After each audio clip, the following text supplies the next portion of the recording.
my question is why does this all matter and why should we study it? I think it matters because we're human beings, and everything that human beings have ever done anywhere in the world is all part of our collective story.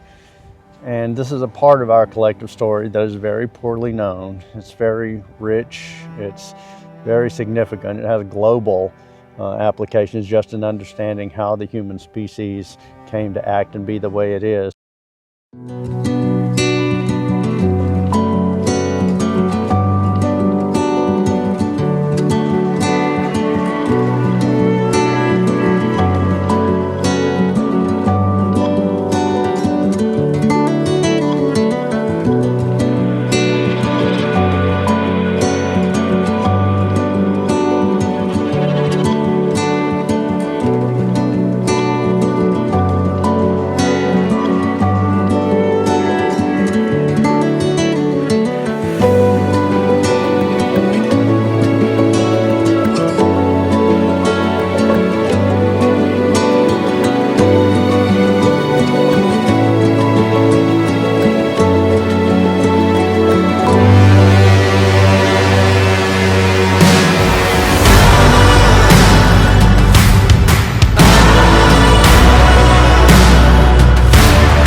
Hello everyone, this is Philip Connett with Hill Country History, and this is the Mounds of Mississippi and the prehistoric cultures and peoples who built them, maintained them, and all that.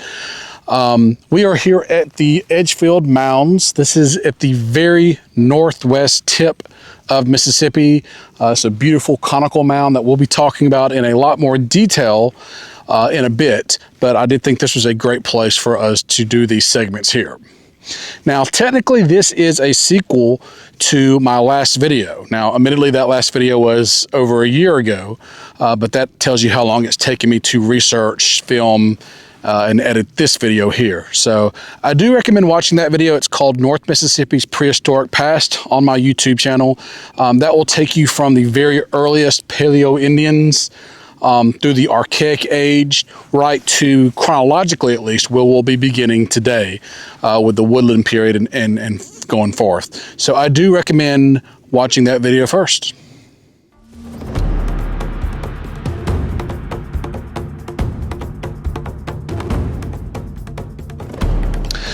Now this is a long video, probably much longer than it really should be for YouTube, but I found it very difficult to really edit anything or take out much of the stuff we'll be talking about today. It's a really important topic, and there are a lot of mounds in North Mississippi to talk about and to visit.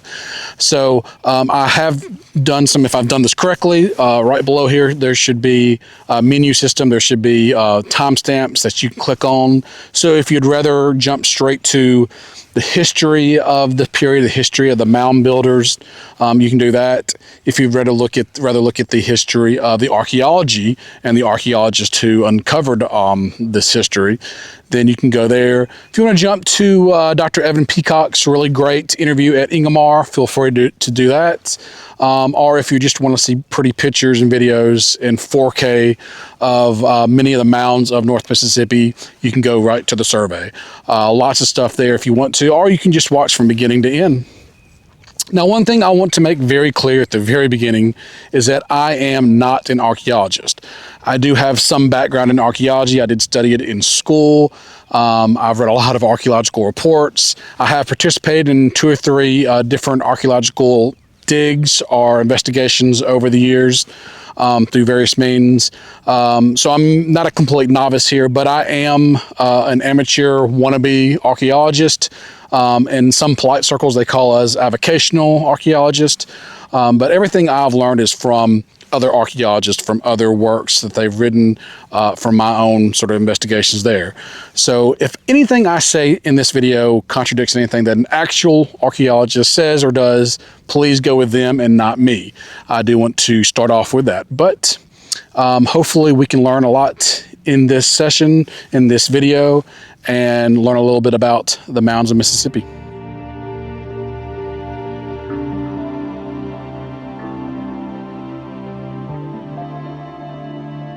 First thing we might want to talk about is what exactly is an Indian mound. First of all, I think a more accurate term might be prehistoric earthwork. These are artificial constructions made by hand, made by the prehistoric peoples of the region a very long time ago. Some of the earliest mounds we'll be looking at are well over 2,000 years old. The more recent ones, 500 to 600 years old. So they are ancient, handmade earthworks. Now, it goes without saying that the prehistoric peoples who created these Indian mounds did not have hardly any tools. They certainly didn't have metal tools. They didn't have shovels, buckets, and all that. So everything, all these mounds, from the smallest ones to the conical mounds behind me to the very largest of the platform mounds, were all built by hand, built by what we call basket loading, where they would take baskets of earth and build them from the top or from the bottom to the top. Sometimes mounds like this might take months, years to make. Some of the larger mounds might have taken many generations of ancestors and descendants to make, we think. So it really depends on how they're made, who makes them and all that, but they are all made by hand. They are all artificial constructions, artificial Indian mounds. Indian mounds come in all different shapes and sizes. Many have been severely altered, reduced, or even completely destroyed over the last 1,000 or more years since they were created. In general, there are 2 kinds of mounds in Mississippi. The round, conical mounds are almost always associated with burials, especially in the earlier time periods. Later, they might have also been used to support small homes or other structures. Because they are usually smaller and much easier to destroy by modern equipment, there are not many of these conical mounds that survive today. Platform mounds are larger, rectangular mounds, usually with a flat top. They have different names, including platform mound, temple mound, and pyramid mound. Traditionally, these structures were seen as an expression of the Mississippian culture, which is the last major prehistoric culture in the region before contact with Europeans. They were seen as the newest of the mounds, dating back about 500 or so years.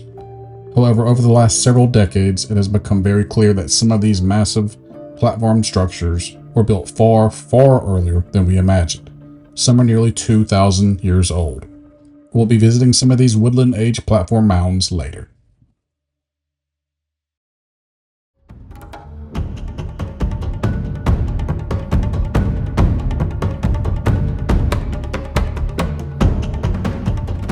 So when were these first Indian mounds built? Who built them? To answer these questions, we have to look at the entire prehistoric sequence from about 1500 BC, which is when this sort of woodland period begins, all the way to 1500 AD, which is sort of the end of the Mississippian period. So we're talking about 3,000 years, a span of 3,000 years that we will need to look at and see exactly how we go through here. How we begin with the end of the Archaic period, where we have basically bands of hunter-gatherers, small bands coming together in various places, but really no sedentaryism is the word, I think. Really no villages. What we see is just kind of hunting gatherers from the Archaic period. Then we go from that to the beginning of sedentism and the beginning of villages, where we start seeing these villages pop up. So we have populations that are staying put at a certain spot, creating these villages. We then go to the first mounds, where these conical round burial mounds start to appear in the villages, around the villages, and all that. And finally, we get to really the culmination of Indian mounds in the prehistoric period, and that are these large, massive pyramid mounds, temple mounds, or as I like to call them, platform mounds is my favorite term. These large platform mounds that are sometimes in the villages, sometimes they are their own sort of entity, what we call a vacant ceremonial center. That is what I consider the culmination of sort of the creation of these Indian mounds, these prehistoric earthworks. So we need to look through the entire prehistoric sequence, and how do we get from hunter-gatherers in the Archaic period to this very advanced Mississippian period, who are building these large platform mounds. Now we know that the original prehistoric settlers here to Mississippi, the original Paleo-Indians who arrived here, maybe as much as 12,000 BC, 10,000 BC, 14,000 years ago is when we believe they first started to arrive here in Mississippi. We know that they were not mound builders. This is a very much more primitive hunting gathering society. They didn't have the time or the effort or the means to build these mounds. So we know that there were not mounds during that period. Now, for a very, very long time, archaeologists believed that there were not any mounds in the Archaic period at all. In fact, it was believed that mound building generally didn't come into form until maybe about 2,000 years ago, right about the birth of Christ is when the first mounds are appearing. That has now changed. Over time, we have uncovered that there are what we call archaic mounds, mounds built by the archaic peoples living roughly from about 10,000 BC to right up to about 1500 BC. So a very long period of time that we now know are archaic mounds. There are very few archaic mounds in Mississippi, but if we really want to see the most famous of these archaic mounds, we have to go to our neighboring state in Louisiana.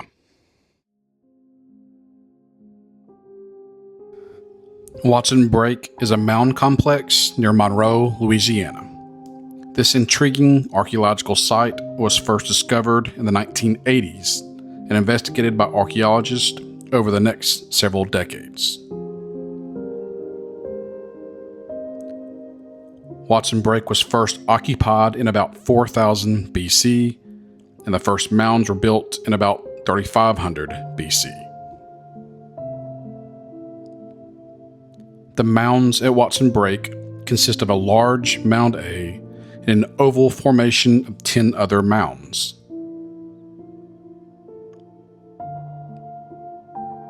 The mounds at Watson Brake are older than the Egyptian pyramids and Stonehenge.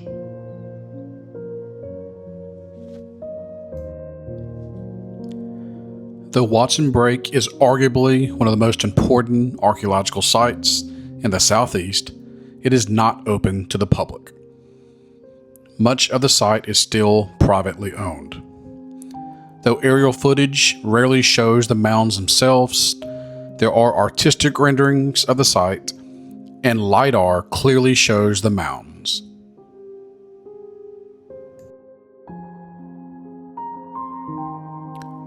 On the campus of Louisiana State University are two large conical mounds which could potentially be far older than even Watson Brake, though these early dates are not without a great deal of controversy. The LSU mounds were first investigated by archaeologists in 1982, when a core sample was taken from one of the mounds, which dated the mounds to about 4000 BC, or about the time Watson Break was built. However, in 2009, a Louisiana geologist conducted further core samples on the mounds and came to a shocking conclusion that the LSU mounds were constructed in about 9000 BC, over 5,000 years older than Watson Break, which would make the LSU mounds the oldest man-made structure in the entire Western Hemisphere. Not surprisingly, these results have not been accepted by many in the archaeological community, and further peer-reviewed investigations into the mounds will need to be made before their ancient heritage is confirmed.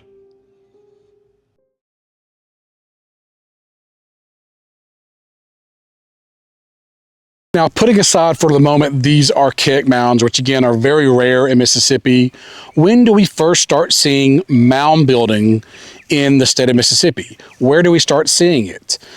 To answer this question, again, we've got to turn to our neighbor in Louisiana, because that bridge that bridges us from the Archaic period, hunter-gatherers, to the woodland period, where we start seeing villages, mounds, and a more greater level of sophistication. That bridge is called the Poverty Point culture, and it is centered at one of the most amazing sites in this region, in all of America, I would think, and that is called the Poverty Point Historic Site, World Heritage Site to be exact, in Louisiana. Let's go check it out.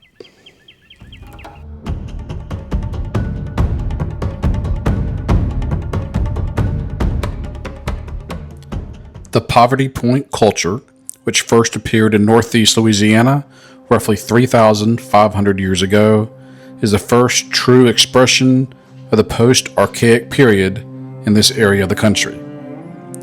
Even though the Poverty Point people were hunter-gatherers, just like the people of the previous Archaic period, they were able to initiate and create sophisticated and advanced monumental earthworks, trade networks, and an elaborate socio-political system and social hierarchy that had never been seen before in the region.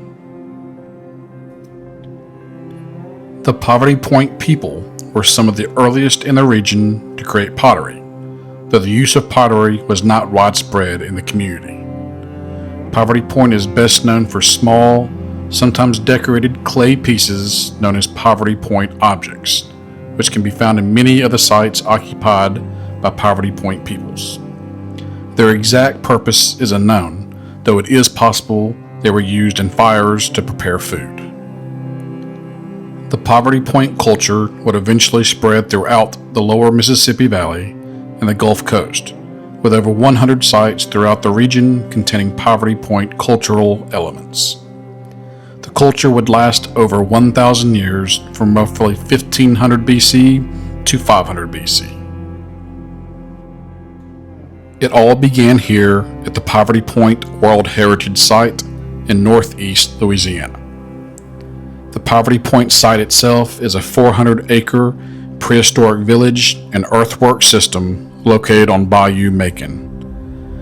The most intriguing prehistoric element at the site are a series of 6 C-shaped concentric rings or ridges.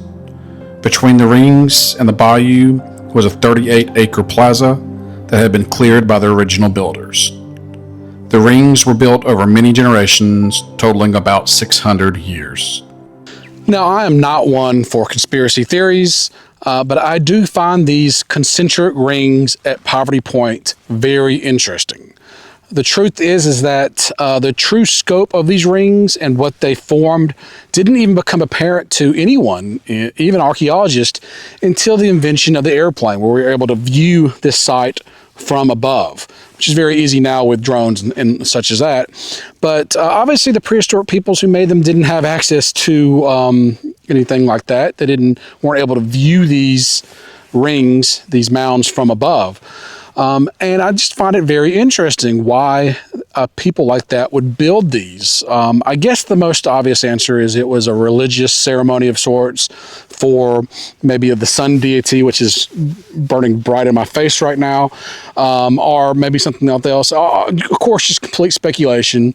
But we see this other places too. Later on, we'll see these effigy mounds in the shape of snakes and all that can really only be appreciated again from the air, from above.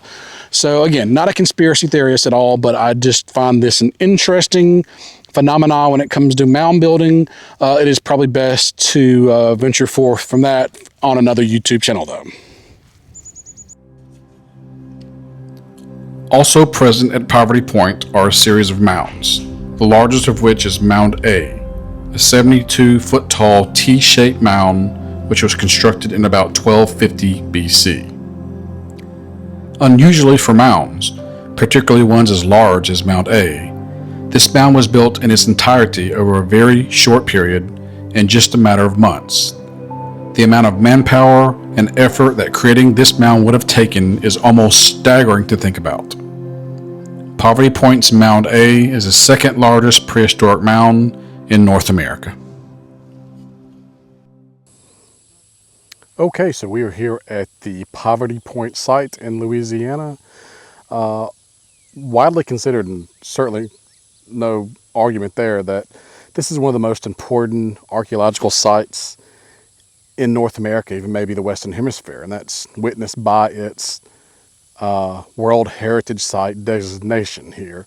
So what makes it so important? Why are we here? Well, the site itself consists of several mounds, including the large Mound A, which is right behind me,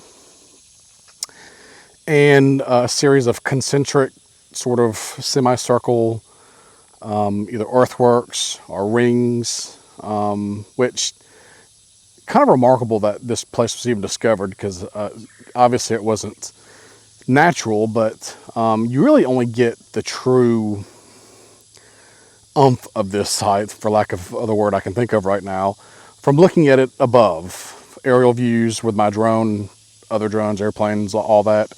That's when you can tell how important this site was to the prehistoric peoples who built it. It took a lot of time. It would take in many generations to build this site, not just the mounds. Talk about this mound. Mound A is over 70 feet tall, making it, when it was built, certainly the largest, tallest structure, man-made structure in the Western Hemisphere, and it lasted for another 2,000 years. This was the largest, tallest mound in this area of the nation. Even today, it's just a huge structure. You'll see it from the other angles with the other pictures, but from where we're standing at the eastern base of it. Huge structure, along with the rings and the other sites, very important sites. When we talk about the people here, this is the type site for the Poverty Point culture. The Poverty Point area that spreads all the way into Mississippi and down near Louisiana. Right about 1500 BC, maybe 100 or 200 years on either side of that, is really when this site was built, constructed, and lived in to some extent. These are people, and we have to remember that these are people still living really in the Archaic age. These are hunter-gatherers. These are not agriculturalists. They didn't have access to that. So it makes this site even more remarkable when you consider that these are people who had to hunt and gather for their food, for their sustenance. Just imagine the amount of manpower and the amount of control it would take to build structures like this in 1500 BC. So this is right there on the edge of the Archaic age, which came before, which we've talked about in a previous video, and what we would soon be calling the Woodland Period, the Woodland Age, which lasts all the way up to about 1000 AD. So a long span of time, a very important site. Again, the type site of the Poverty Point culture here in Louisiana. Now, we still haven't reached the state of Mississippi yet. We're still in Louisiana. But that is about to change. In the 1,000 years that the Poverty Point culture existed in this region, it did spread far and wide. It spread east of the Mississippi River and spread into the state of Mississippi. Now, the very first place that we really see a very strong collection of this Poverty Point culture, in fact, the strongest in all of Mississippi, is a very famous site in Humphreys County called the Baytown site.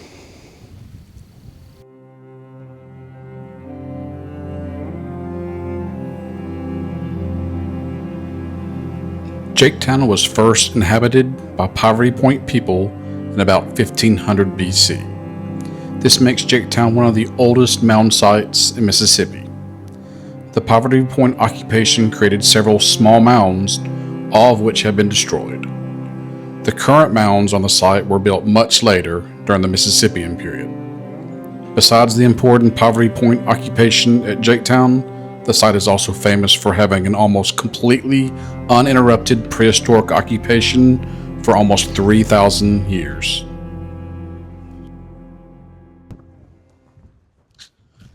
Okay, so we are here at the Baytown site.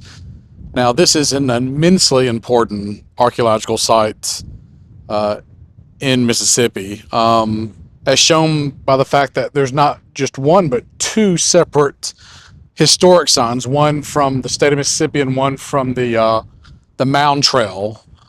So that should show you just how important this site is. Why is Baytown so important? Well, as this sign says, the other one says, this is a site that has had just an extraordinarily long period of occupation. We believe it was first occupied in the very early Poverty Point period, around about 1500 BC, and was occupied here as a major Poverty Point center for several hundred years until it was eventually abandoned. Now, at some point, this site was flooded underwater, and so it was abandoned for a few years. And then after that point, it was reoccupied in about 500 BC. And as far as we can tell, this site was occupied continuously from about 500 BC to about 1500 AD. Now, except for that brief period, maybe a few hundred years when this site was underwater and was not occupied, that is a very long period of occupation from 1500 BC to 1500 AD, 3,000 years of near continuous occupation at the Baytown site. Really remarkable. There's really no doubt why this place is considered so important by not just archaeologists, but by the state of Mississippi and other entities. Now, the mounds that you can see today date from that very last period of occupation, what we call the Mississippian period, from about 1300 to 1500 AD, including the mound right behind me. This is Mound B. Behind it is Mound C. Mound A is not quite as visible, but Mound A does date back to that Poverty Point period. So, the Baytown site here is truly remarkable. Not just the mounds themselves, but the history they represent, this continuous occupation. The United States of America is about to celebrate its 250th anniversary, which is great. But then add many thousands of years to that, and we're talking about just one site. It's hard to wrap your brain around that. It's hard for me to wrap my brain around that, but that is the history and that is the story of the Baytown site here in the Mississippi Delta.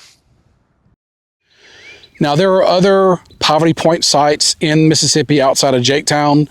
Many of them are normally identified by finding what we call these Poverty Point objects, these round clay objects, which we're not really sure what they're used for, but might have been used in the making of other objects or heating up fires or something like that.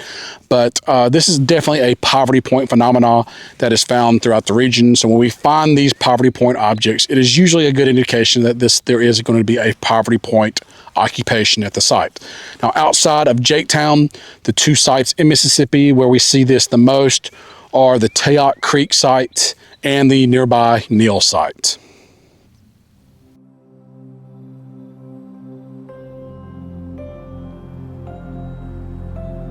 Tchula Creek is a Poverty Point village with midden that was discovered by archaeologists in the late 1960s.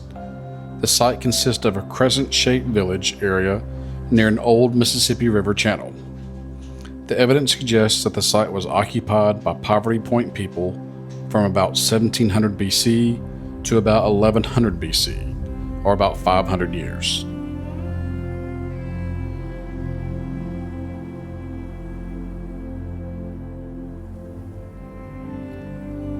Near Tchula Creek is the Neal site, which is also located on an old Mississippi River channel. The site contains deep, undisturbed Poverty Point midden, showing that the site was occupied for about 800 years or more during the Poverty Point period. The Neal site was likely occupied at the same time and possibly by the same people as the nearby Tchula Creek site. Now, the Poverty Point period lasts about 1,000 years, all the way until about 500 BC. Now, that is when we start seeing this Poverty Point culture, which again has been typified by these interregional trade networks, the creation of advanced sort of objects that we don't see other places. That all starts to change. These interregional trade networks start to recede. We don't see these objects being made anymore. Basically, this culture is coming to an end. Now, when this Poverty Point culture comes to an end, we now call this what is coming the Tchula Period, or sometimes known as the Woodland Period.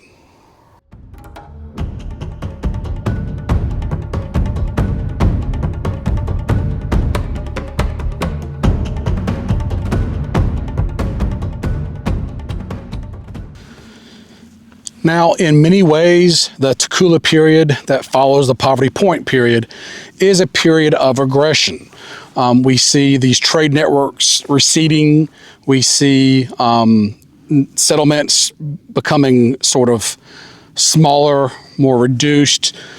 We see the basically stopping of the exotic goods being made.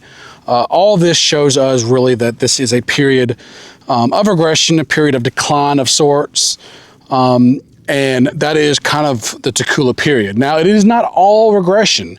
There is a major breakthrough during this Tchula period that we will see throughout the rest of the prehistoric period, and that is the creation of pottery.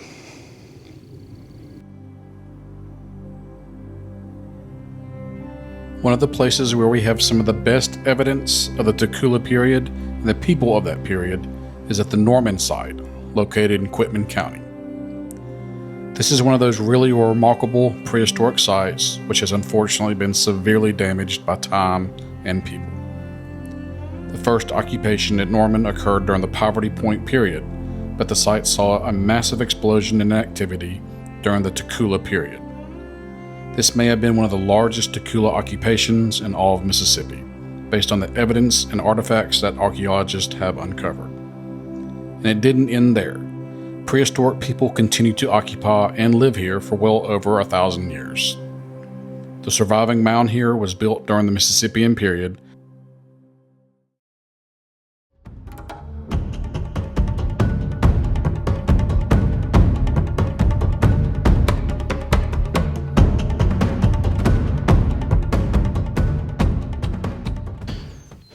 Now, so far we have ventured through two prehistoric periods, totaling a period of about 1,500 years.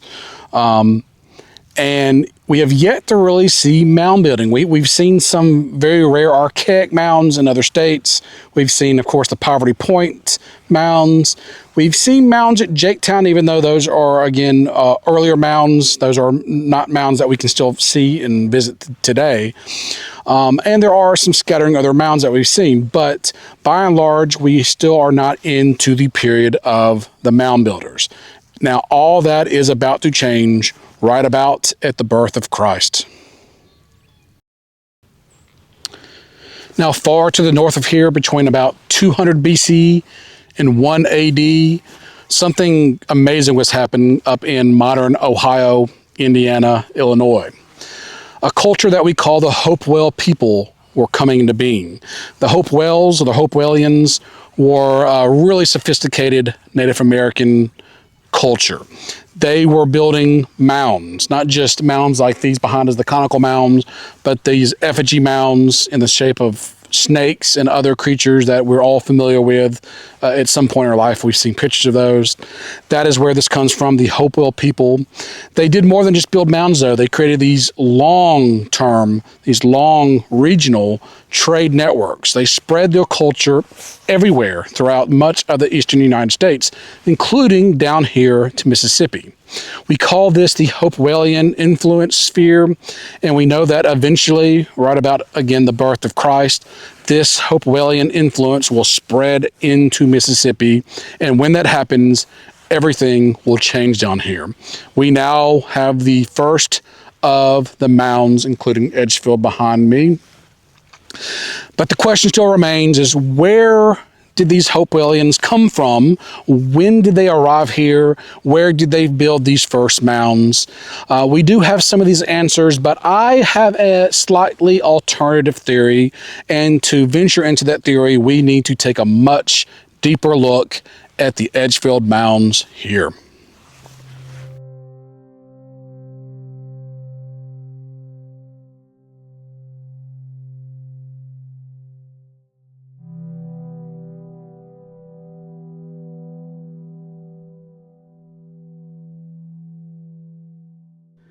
At the very northwest corner of Mississippi, where land meets the Great Mississippi River, is an important archaeological site which I believe is a crucial part of the puzzle in determining when the Hopewellian influence sphere first arrived in what is today Mississippi, and when the first mounds began to appear in this region. Okay, so we are here at the Edgefield Mounds in Desoto County. And in my opinion, this is actually one of the most remarkable sites, prehistoric sites in Mississippi.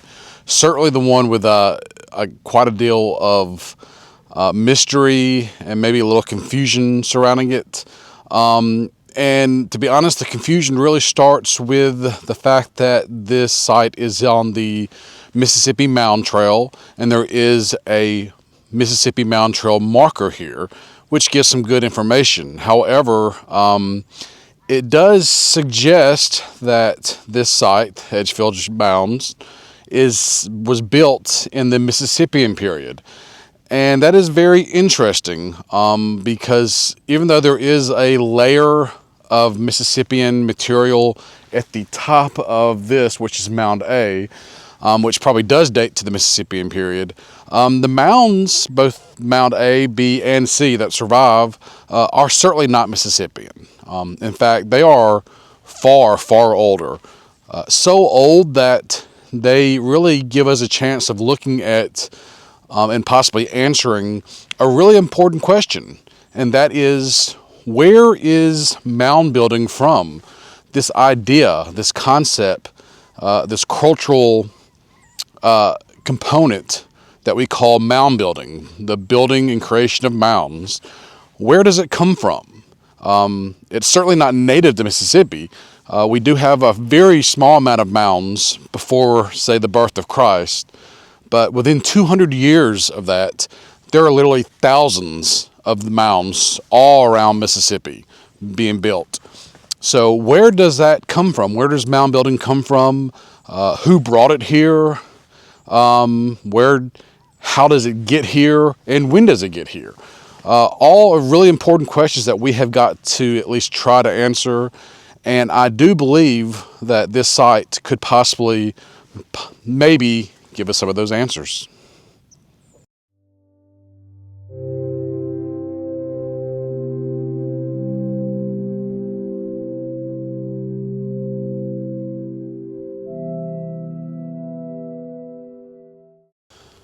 Now, before we really get into my theory of Edgefield Mounds and its importance, we should look at kind of the site itself and some previous investigations.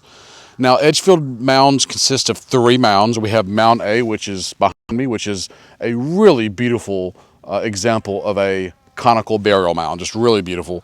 There's also Mound B, which is in the direction, if you can hear, of the cows going crazy over here in that direction, behind the trees and really very close to the Tennessee border. There's also a Mound C, which is that way, kind of west of here. All these you'll be able to see on the drone footage. So that is the site, the Edgefield Mound site. Now, the site was first investigated by Calvin Brown, who of course was the Mississippi Ole Miss professor who really fell in love with archaeology and spent probably 10 to 20 years of his life roaming around Mississippi, investigating these sites. He did come here to Edgefield Mounds. He took some pictures here and all that. The next really people to really look at this was Philip Phillips, part of that really famous 1940s Mississippi Alluvial Valley investigations here he did, published in 1951. He also published later in 1970. That was more concerning the southern part of the Yazoo Basin. But so this place was also investigated by Philip Phillips in the 1940s. After that, there was not a lot going on around here, at least as far as archaeological investigations. It was certainly known to people. I'm sure lots of amateurs have gone through the site until it was decided in the early 21st century to include Edgefield Mounds on the Mississippi Mound Trail. And that kind of infamous sign we've already talked about right behind the camera was put up.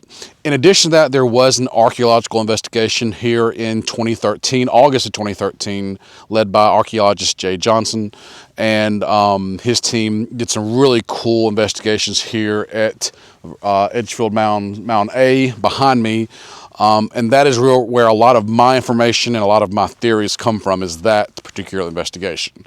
So that is really the history of the site itself and the investigations here.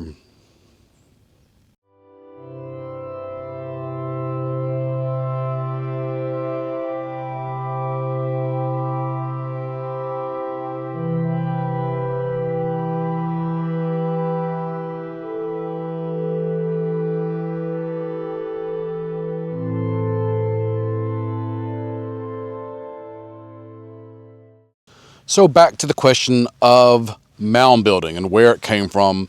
Well, there are quite a few theories about that. Lots of different archaeologists have various theories. Maybe the craziest, I don't even really want to call it crazy, but maybe the strangest theory I've seen is that mound building, in fact, is from sort of Central America and maybe part of the Mayan culture that was then brought up towards North America, brought maybe up the Mississippi River, and that's kind of where it comes from. So really we're looking at a theory that mound building comes from the south, from the Gulf Coast up. I'm not sure a lot of people accept that theory. There's other theories that maybe it came from actually east of here, maybe towards the eastern part of North America, from the mountains and the hills, and then coming down out of those mountains and hills to this part, the delta, the basin. And again, it could possibly be that. I think the prevailing theory, though, the one that I certainly agree with, is that mound building is part of, or was originated in what we call the Hopewell culture, or what we call maybe the Hopewellian influence sphere. Now, you probably have heard of the Hopewell people. These were a Native American people, kind of thriving right about a little before the birth of Christ, a little bit afterwards, right about 1 AD, either side of that. Really focused in the parts of the Midwest, Illinois, Indiana, Ohio. They're quite well known for a few things. One of them is their absolutely beautiful pottery, very well designed, ornate pottery, the kind of pottery we certainly have not seen before the Hopewell people, and haven't seen a lot of it after the Hopewell people. So this period of time, really amazing ornate pottery. They're also known for their mounds. They were certainly a mound building culture. They didn't just build conical mounds like this. They also built what we call effigy mounds. These really famous mounds shaped as snakes, other animals. I always find these mounds very interesting because really they could only truly be appreciated from the sky. And of course, these people didn't have any way of getting into the sky, so it does raise some questions. Not getting into conspiracy theories here, but maybe they were designed for their gods or their religion, but certainly they were really designed to be seen from up here, and that's how we kind of view them today. So that is what the Hopewell culture is known for more than anything. They're also known for spreading their culture. They didn't just stay in those areas. They spread this Hopewell, what we will later call Marksville culture, all throughout eastern North America, even into this part of the country, part of the South, and Mississippi River and all that. So if that is the theory we're going with, and it's certainly the one I'm going with, is that mound building is a Hopewellian future that came down from here. When did it happen? Well, again, all signs point to right around the birth of Christ, right around the year 1 AD is when this culture is flourishing up north and starting to come down here. When we say come down, we don't really know, unless there's been some recent developments, exactly what we mean by that. We don't know if we're talking about immigration of sorts, people's coming down from the north in great quantities here, meeting cultures down here, or are we talking about maybe an invasion of sorts? I think that's probably a theory that not a lot of people agree with. There's not a lot of evidence that we had a violent sort of invasion of large groups of people from north to the south. Or it could just be simple as traders coming down from the north, coming down to the south to trade with peoples down here and maybe impart some of their culture, including these burial mounds. Did they stay here long, or did they do that, trade, then leave? Questions that maybe we should try to answer, but probably can't. But what does this all have to do with the Edgefield Mounds? And that really has a lot to do with the geography of this spot. Now, we again are in the very, very northwest tip of the state of Mississippi. The Tennessee line is just right over here. The Mississippi River is just over there west. Now, when this site was first peopled, was first created and inhabited, the Mississippi River was actually even closer. Of course, the river has changed courses many times over the centuries, and at the time that this spot, Edgefield Mounds, was inhabited first, we think the Mississippi River is probably much closer, probably near this gully that's right behind me. This little river gully right behind me is probably where it came up to, which means this would have been right on the Mississippi River at the time. Why is that important? Well, if we're talking about the Hopewell people coming down from the south, of course they're going to be coming down on the rivers. That is how the prehistoric peoples traveled at the time. So they would have come down the Mississippi River, and one of the very first spots that they would have arrived at in what we now call the state of Mississippi would be, I think, the Edgefield Mounds, or the Edgefield site. Who did they meet here, and what, if anything, did they give to these peoples? That is another very important question.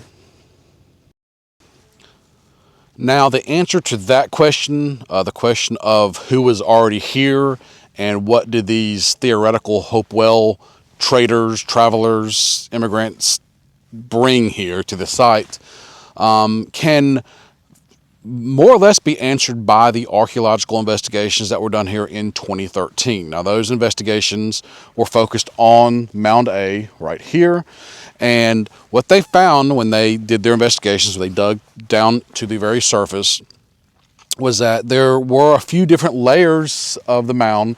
The very topmost layer did seem like it had been more recent and possibly was created in that Mississippian period.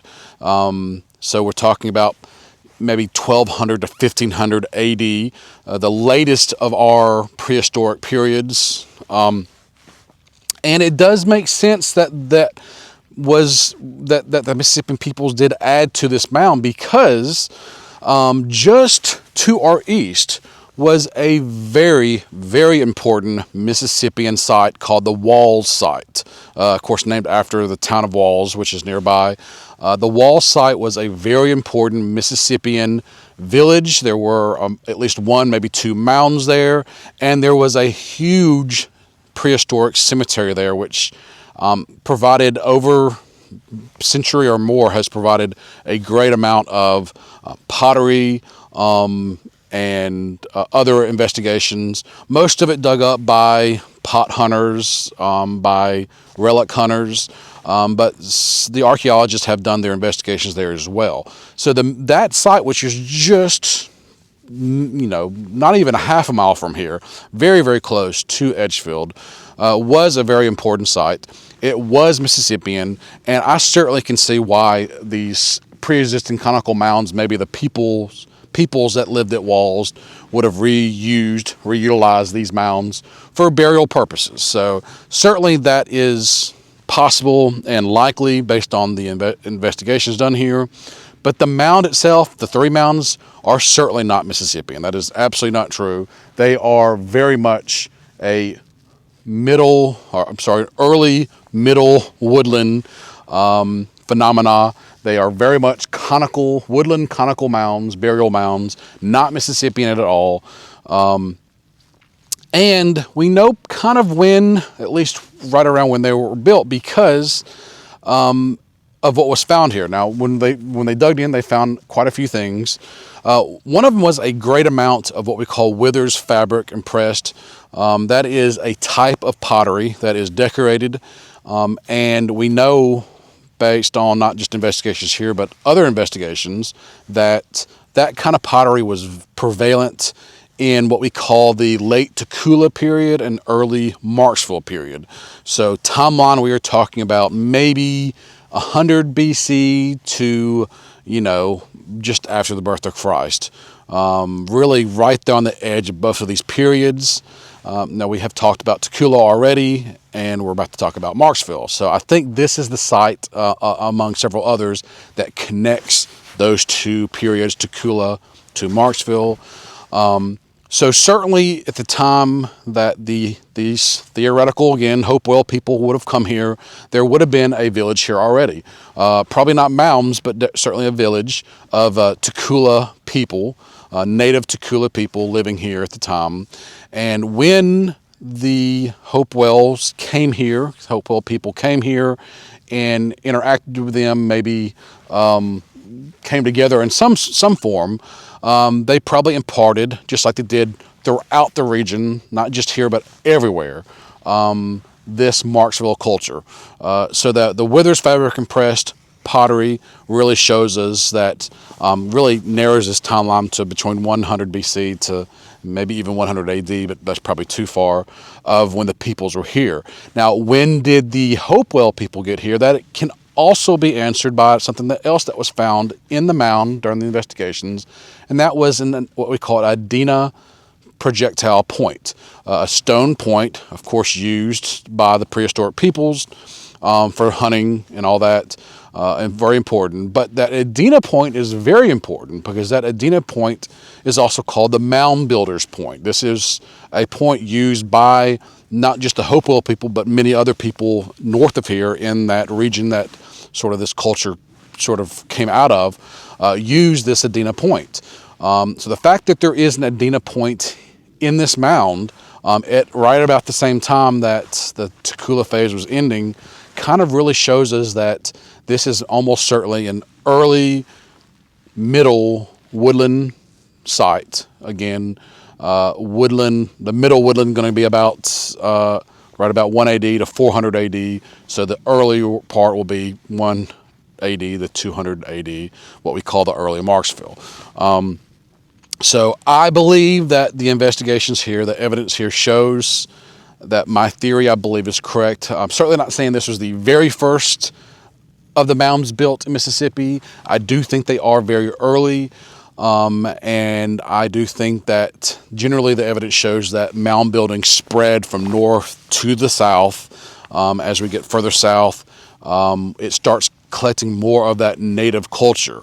Now, we call this combination of Hopewell culture and native sort of Tchula culture, we call that the Marksville Period, or the Marksville culture, that is named after a very famous site in Marksville, Louisiana. So what happened is that these Hopewell people didn't just stop here at Edgefield Mounds. They kept going down the Mississippi River. They kept spreading their culture throughout the region. When they got to Marksville, that is one of the more pure forms of this Hopewell culture in the South.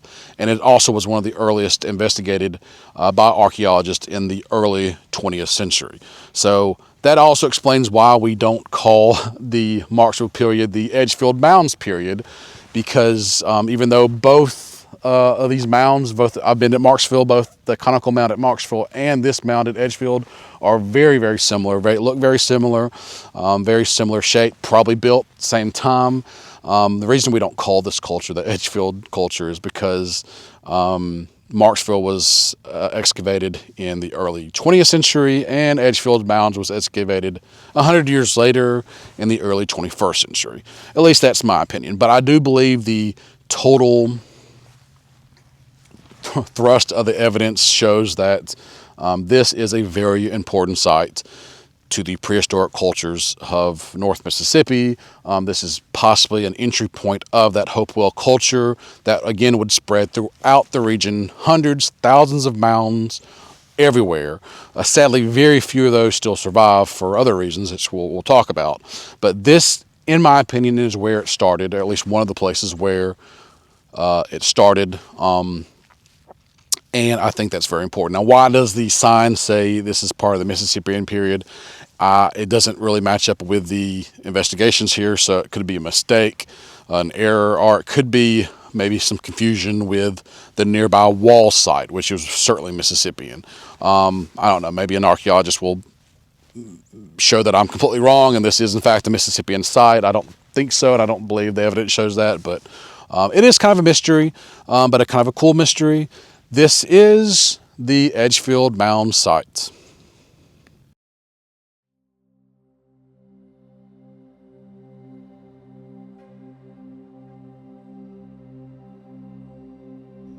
The Marksville site itself is a really remarkable prehistoric site with an amazing history, which makes its current extreme neglect all the worse.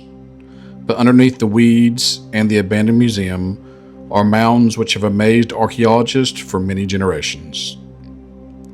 It was here that we first made the connection between the northern Hopewell people and its southern manifestation, hereinafter called the Marksville culture, after this site itself.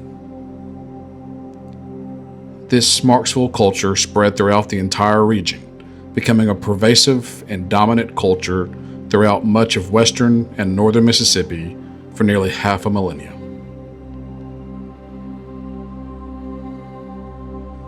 The most important expression of that Marksville culture, at least as far as we are concerned, was the widespread creation of round, conical burial mounds. At one point, there probably would have been thousands of these mounds, though nearly all of them have been destroyed over the last 2,000 years from neglect, farming practices, and looting. Why were these mounds built? What were they used for?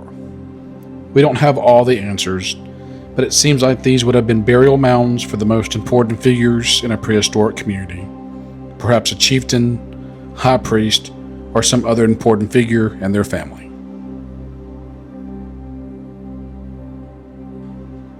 And these burial mounds have been used for far longer than their original builders could have ever imagined. The conical burial mounds that survive today are usually found in historic cemeteries, where early European settlers appropriated these ancient mounds for their own burials. Slightly disturbing and culturally inappropriate? Maybe. But did these actions result in the survival of many of these conical mounds? Absolutely.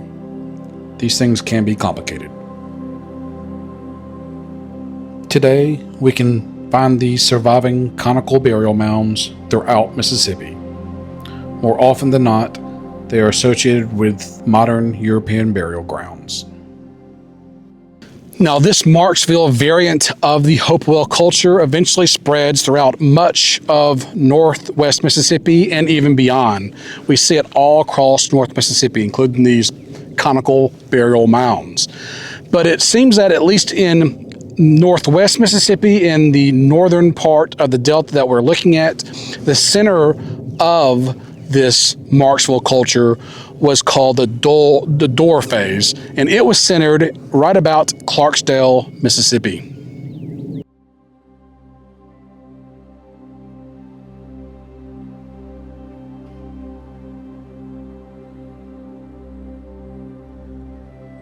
The door phase of the Marksville period lasted for about 200 years, from 180 to 200 AD.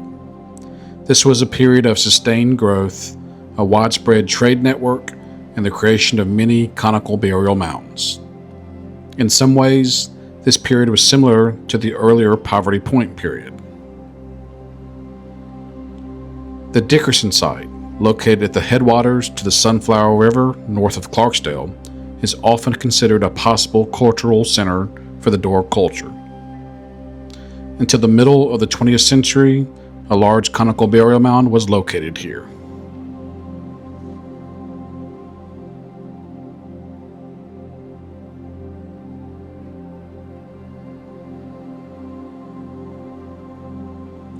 After about 200 AD, much of the Hopewellian influence that had spread throughout the region seemed to disappear. There was a sharp decrease in local trading and a decrease in mound building. From about 200 AD to 400 AD, the Marksville culture continues on, but in a much more localized regional context. In the North Yazoo Basin, we call this phase the Prairie Phase.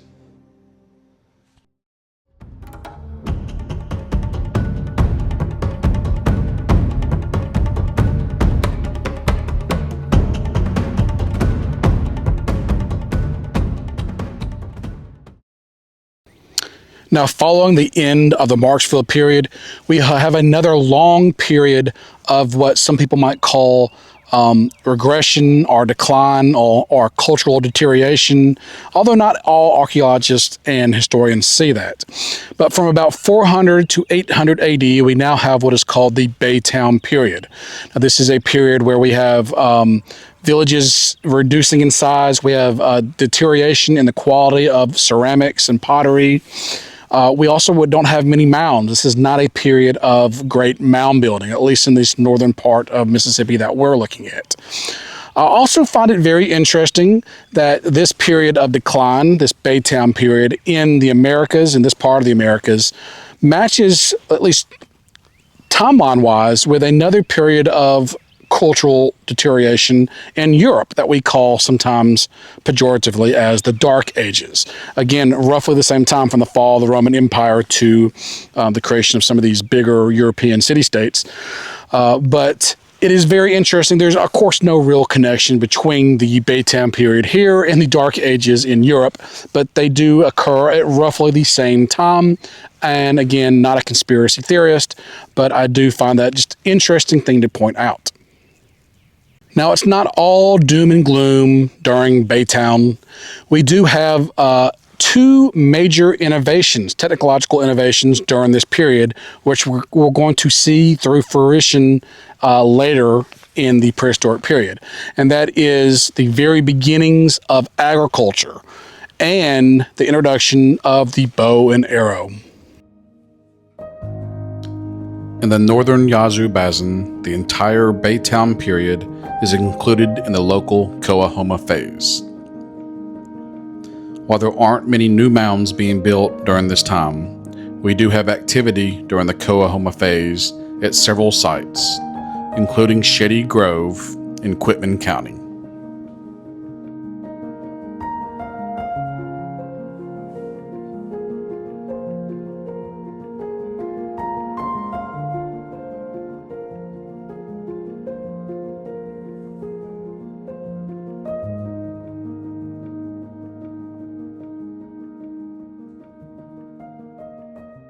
And now we come to a very interesting phenomena here in Mississippi.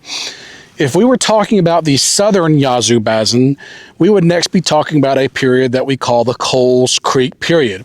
This is a period where we see a resurgence in mound building, a resurgence, the beginnings really, of these temple mounds, plazas, religious ceremony. All this is just starting to come forward in the Coles Creek Period.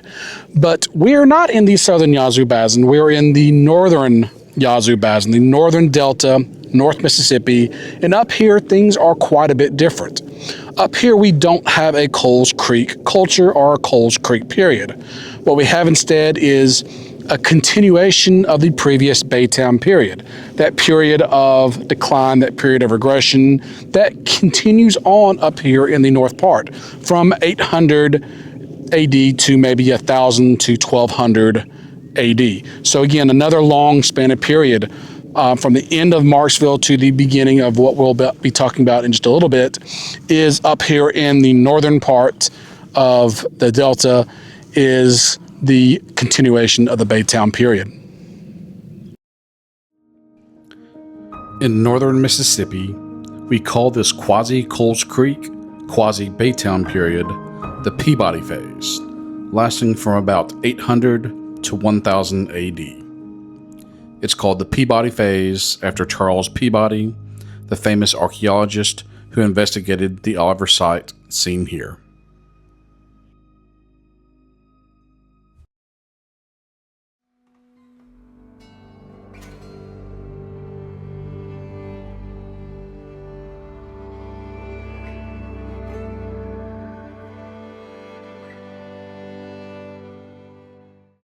Now, we have been almost continuously looking at the Mississippi Delta or the Yazoo Basin throughout this entire sort of trip through of the prehistoric sequences.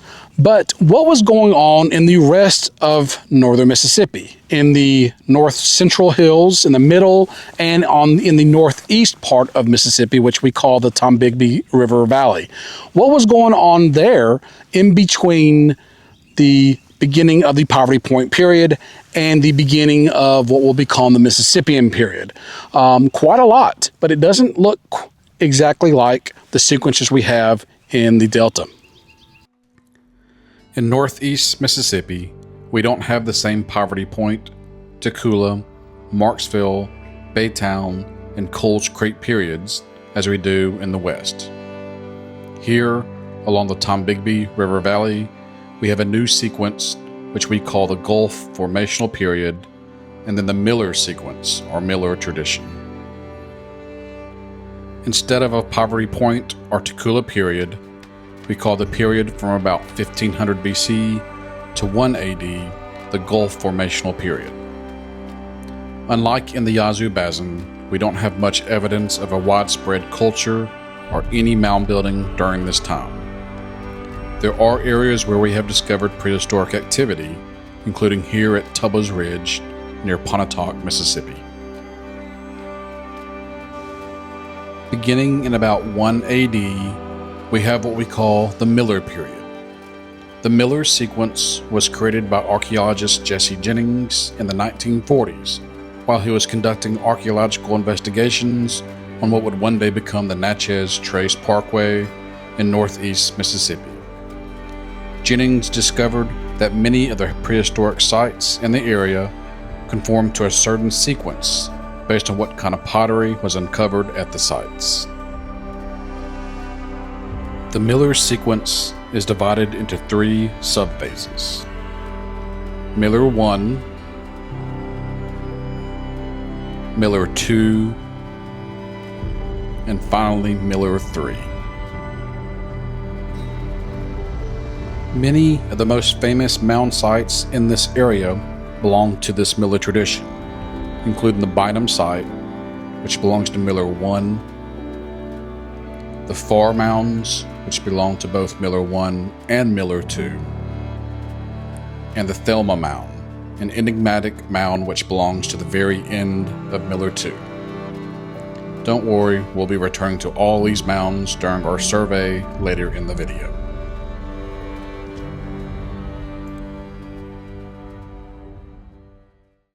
Now, what about that big area in between the Mississippi Delta and the Tombigbee River Valley?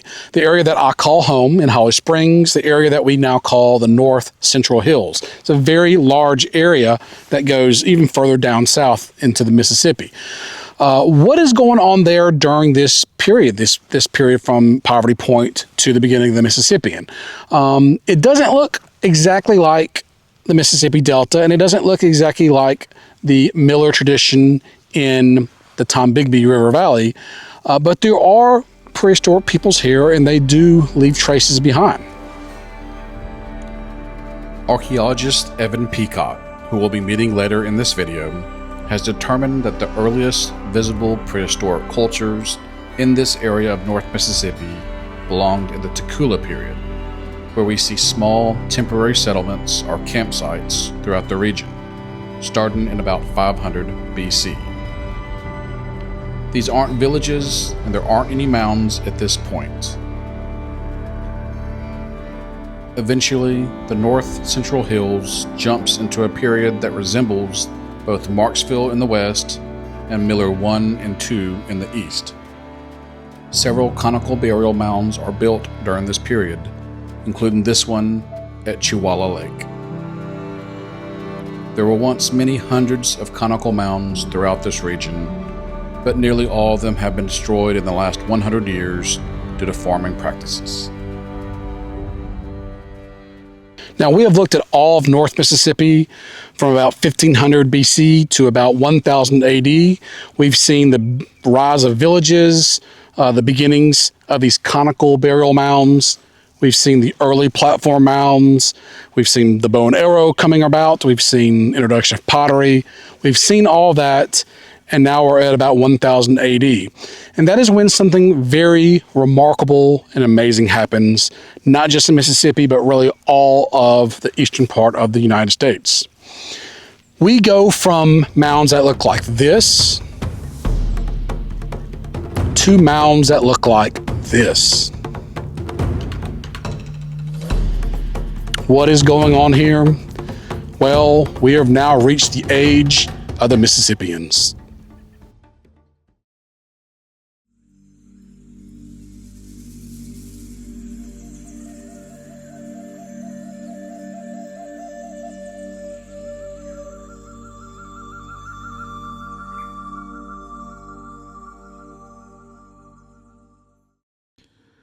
Right around the turn of the last millennium, in about 1000 AD, a new culture appears far to the north of Mississippi.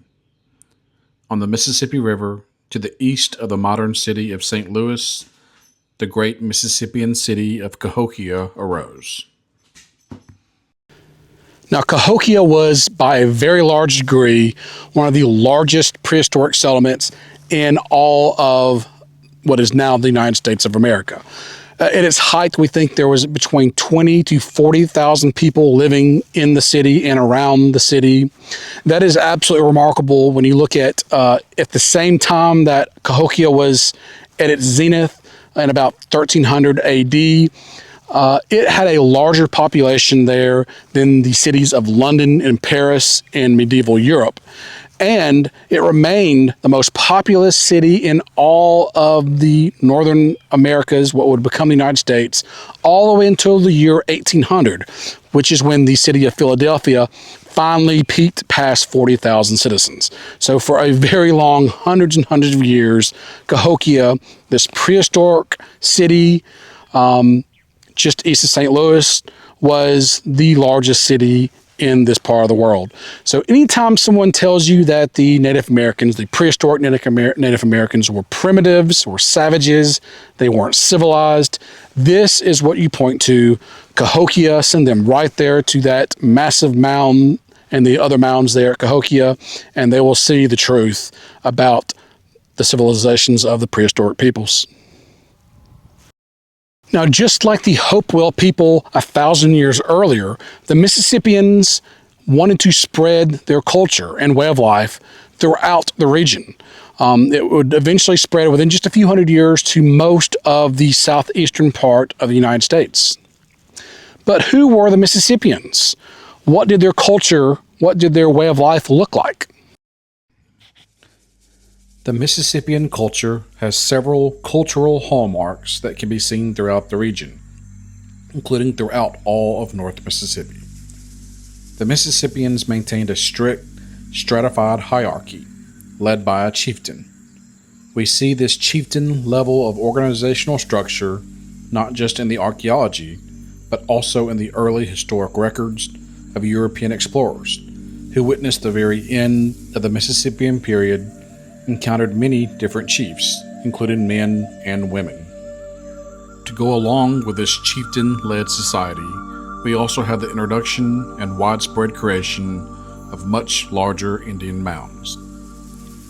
These mounds have different names, including pyramid mounds, temple mounds, or the term that I prefer, platform mounds. All of these mounds were much larger than the earlier conical mounds, and all of them contained flat tops, where the home of the chiefs would be located. Many of the platform mounds also had ramps which would lead up to the top of the mound. While the vast majority of these ramps have long been destroyed, the recently restored Mound A at Winterville is an excellent example of how these mounds might have looked in their heyday.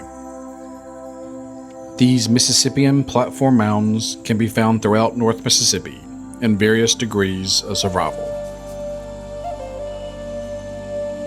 Most today look like giant green raised forests, especially outside the winter months. But the LiDAR images show the truth, with perfectly flat tops which would have once held the homes of the chieftains and their families. But it was more than just chieftains and mounds which made the Mississippian people prosper for so long. This was also a society that had fully and completely embraced agriculture and the growing of crops. Though hunting, fishing, and gathering was still a way of life of these people, it were these crops, including maize, or corn, beans, and squash, which allowed this culture to grow and expand at the tremendous rate that they did. Not all growth is necessarily good, though. With a great increase in population and the rise of these chieftain-led societies, we also have increased hostilities between neighboring tribes. This would result in the villages and towns of the Mississippians undergoing major changes, including the creation of fortified and walled towns, palisades, and ditches. We have evidence of these Mississippian fortifications in both the archaeological and historical records. Eventually, these hostilities would lead to outright warfare. Scenes such as this must have been unfortunately common during the height of the Mississippian period. Now, at least from an archaeological perspective, one of the great hallmarks of the Mississippian period is the introduction of shell-tempered pottery. This was an innovation by the Mississippians that tempered their pottery with shell, making them much stronger, much hardier, which is a great innovation. It also is great for people like me who sometimes look for artifacts, because the shell that's in this pottery is very easy to identify, which also makes Mississippian period pottery easy to identify. As you can see here, the white of the shell there. This is Mississippian pottery. Now we know where the Mississippian people come from. It originates really from Cahokia up north of here. But the question is when did the Mississippians arrive in Mississippi? We know that by between 1000 AD and 1200 AD, this culture spreads from north to south throughout the region, throughout all of North Mississippi, or at least most of North Mississippi, and really just becomes the dominant culture, the dominant society here in North Mississippi. Now, the very interesting thing about the Mississippians is we actually can pinpoint almost exactly where the first Mississippians arrived here, or at least the first people bringing the Mississippian culture to Mississippi. We can pinpoint that because of an interesting phenomenon that archaeologists call Emergent Mississippian. It's when the Mississippian culture first emerges in the north part of Mississippi. And there are places in North Mississippi, in the Mississippi Delta, where we see evidence of a sudden, drastic change when the Mississippians first arrived down here. We need to visit 3 of those sites now to see Emergent Mississippian.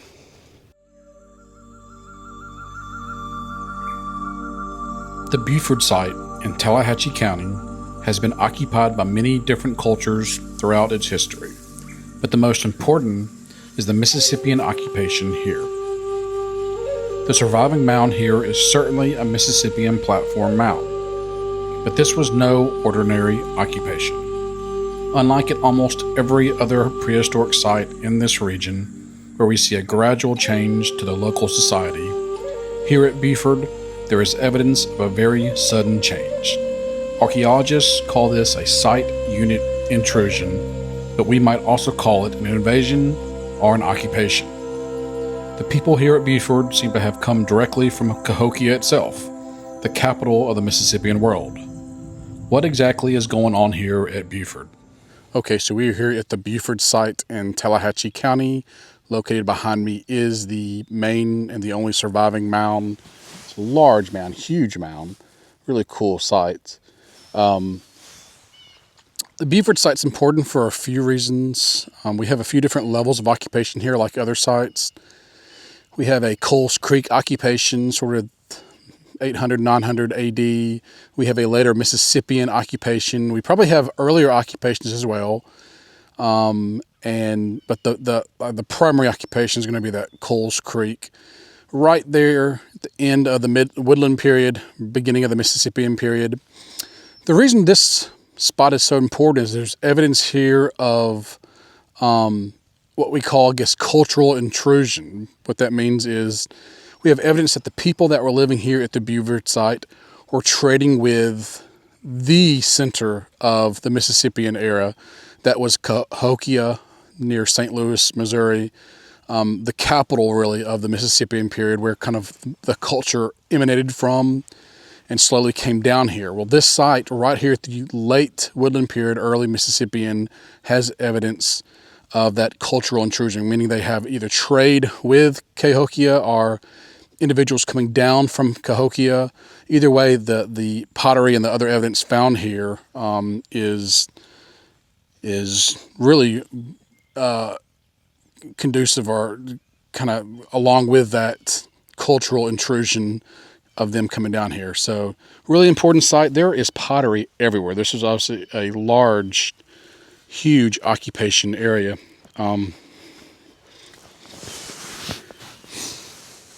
So leave that there, but lots of pottery, lots of evidence of occupation here.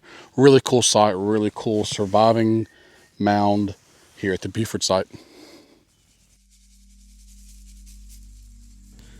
Another important emergent Mississippian site is the Carson site, located in Coahoma County. The Carson site would have originally been located right on the Mississippi River. Even though it has been severely damaged by time, agriculture, and other factors over the years, the Carson site remains one of the greatest and most impressive archaeological sites in all of Mississippi.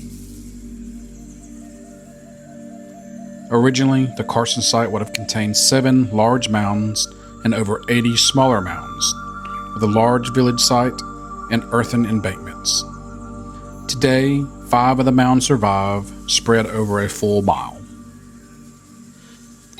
Archaeological investigations here have uncovered a good amount of influences directly from Cahokia, including structures and pottery. It's even possible that traders or immigrants from Cahokia actually founded the original Carson site and possibly built the earliest of these mounds. The Winterville site in Washington County might be one of the greatest Mississippian complexes in the United States. It has been investigated by more archaeologists than almost any other site in Mississippi and has been restored and preserved by the state of Mississippi. Winterville has been called the absolute zenith of the prehistoric world in the entire Mississippi River Valley. And like Buford and Carson, it might have been initially founded by people from Cahokia. Between 1200 and 1400 AD, the Winterville mounds were built, including the massive Mound A. But unlike Carson, there is no evidence of a village here. The lack of archaeological and human remains and the lack of large quantities of pottery and other tools has confused and confuddled many early archaeologists. But it was eventually discovered that Winterville was built as what we call a vacant ceremonial center. This was almost certainly a very important religious site. In fact, some archaeologists believe that Winterville might have originally been discovered and founded by religious missionaries from Cahokia, who came down the Mississippi River to spread some form of religion that we know almost nothing about. While Beaufort and Carson might be seen as new satellite colonies from Cahokia, Winterville was more of a religious center. We may never know the true extent of the influence mighty Cahokia had over the prehistoric peoples living in Mississippi. By the year 1200, Mississippian culture had spread throughout North Mississippi. Many surviving Mississippian platform or temple mounds can still be seen today. Now, we have looked at the Mississippian peoples and their mounds both in the western part of the state, in the Mississippi Delta, and the eastern part of the state, what we call the Tombigbee River Valley. But what about this central area we call the North Central Hills?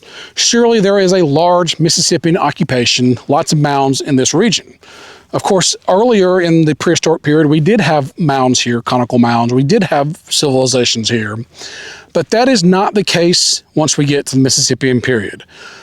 Remarkably, it seems that this entire region, from north to Tennessee border all the way down to the middle of the state, in the central part of the state, was almost completely abandoned by peoples at the beginning of the Mississippian period. From about 1000 AD to all the way to the beginning of the historic period of European settlements, mid-19th century, we're talking about 800 years, there was almost no civilizations, no people living in the middle part of the state. Very, very few mounds that date to the Mississippian period. Why is this? What is going on here? Well, this is way above my pay grade. So let's take a little sneak peek and talk to our friend, Professor Dr. Evan Peacock at Ingomar Mounds. You just mentioned that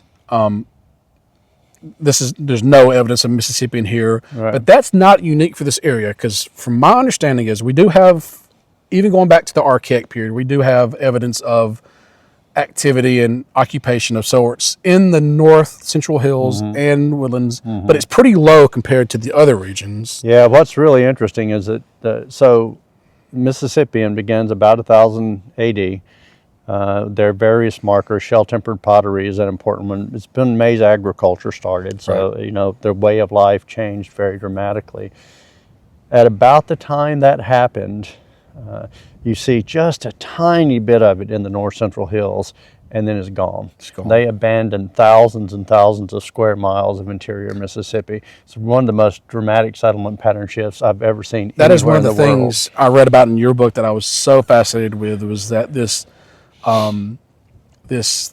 idea that people would just abandon a region. And we know this is actually interesting because we can connect it to the historical period, because when Hernando de Soto does come through, he interacts with the Chickasaw, the Chickaza, Tombigbee, and then of course Quiz on Mississippi. But he went through this wilderness area in between where there's nobody. That's where we are. So that's where we are right here. Right. So yeah, it's fascinating. It is, to me, that is very fascinating. Yeah. And it wasn't until when the Europeans came in the early 1800s that this area was occupied again. It's very true. So abandoned, I say. I'm sure people were still using these areas for hunting and whatnot, but you just didn't have resident populations for thousands of years. Why? That's my question. Why? Because even today, it is. One we do not have an answer to. We know the early end. We know why these places filled up initially, and that was, again, because very slow population growth, the advent of sedentariness when you find these woodland sites everywhere.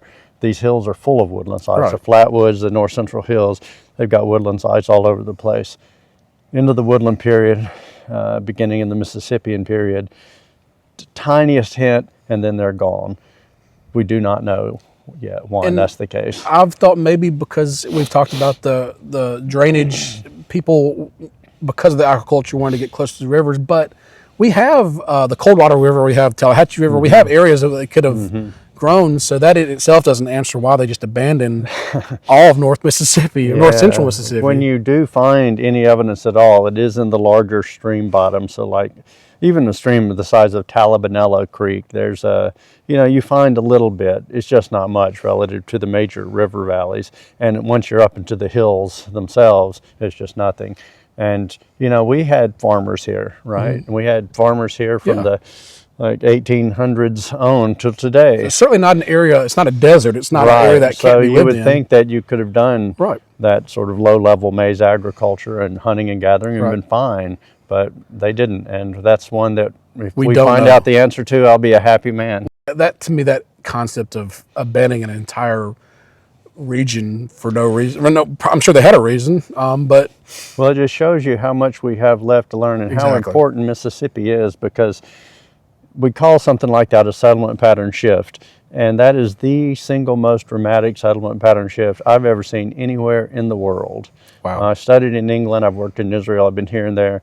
This was an enormous demographic shift, huge. And it's not just in Mississippi, it goes up into Tennessee, it goes down into South Mississippi, all the central. Is this part of what they call the vacant quarter, or is that a little different? That's a little different. That's another mass population sort of No, shift. actually, yes, it is sort of part of that idea that you've got areas that are abandoned as people move to these big centers in the river valleys. So exactly why that happened, though, is still, in my opinion, anybody's guess. We just don't know. And how you go about answering that question is another tough That's one. maybe someone else's problem. If I had 3 more lifetimes, maybe I'd tackle it. Eventually, by the year 1500, the Mississippian culture was beginning to decline. Perhaps there were too many chieftains or too much warfare. The final nail in the coffin of the Mississippian world was the arrival of the earliest European explorers, particularly Hernando de Soto and his entrada throughout the southeast in the 16th century. European interference and European disease nearly wiped out the Mississippians almost overnight. By the beginning of the 18th century, 150 years later, 90% of the Mississippian Native Americans were gone. What remained of the Mississippian peoples had coalesced into several historic tribes, such as the Chickasaw, the Choctaw, and the Natchez. Most of the great mound sites, such as Carson and Winterville, were long abandoned. The age of the mound builders was over. So even though the age of the mound builders is now over, the age of mound construction is over, that isn't the end of the story for these mounds themselves. Even long after the Native Americans and their descendants who built and lived here among the mounds left these regions, the mounds themselves survived, or at least most of them survived. The question is how did they survive? Why did some survive? Why did some not survive? Also, another question is when these first Europeans are arriving to this area and coming across these mounds, what are they thinking? What comes across their minds when they see these mounds? And why eventually do we realize just how important these mounds are, try to protect them, try to preserve them, try to create them as parks, as roadside attractions? How do we get to this point of knowledge? So let's go on that journey now. But here's a hint. It's all because of this guy. Fantastic.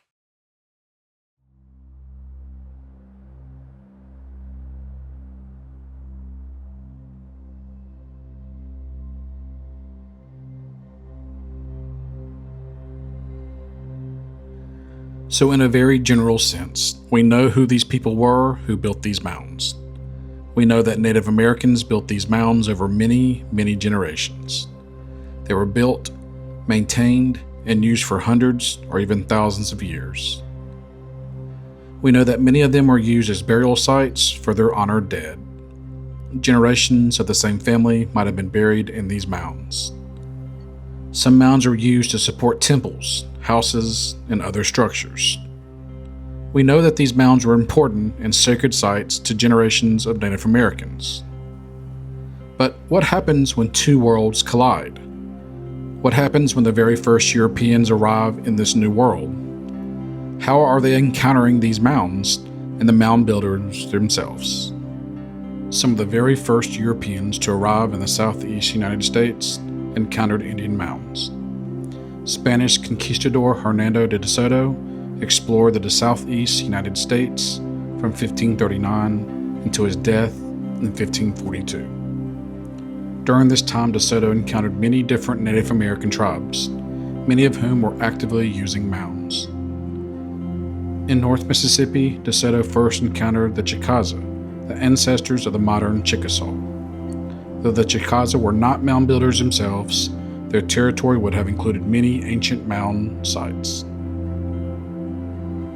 After crossing North Mississippi, Desoto encountered the Quizquiz, who were another Mississippian culture that did use platform mounds located on or near the Mississippi River. Though we don't know exactly where the Quizquiz were located, there are many surviving mounds in northwest Mississippi that could have potentially been visited by Desoto and his expedition. Desoto was encountering these Native Americans at nearly the very peak of their civilization. He was one of the very few Europeans to see these Indian mounds being utilized in their appropriate historical context. 150 years later, when the next wave of European settlers arrived in the region, nearly all of these mounds had been abandoned. With very few exceptions, these Europeans only came across empty, abandoned mound sites. Due to a combination of old world diseases that nearly annihilated the native tribes, interregional warfare and fighting, and a general decline in the Mississippian way of life after the 16th century, vast areas of North Mississippi had been abandoned by the time the French and English arrived in the area around 1700. Many of the mounds were reluctantly abandoned by the descendants of their builders as they fled to new territories and new villages.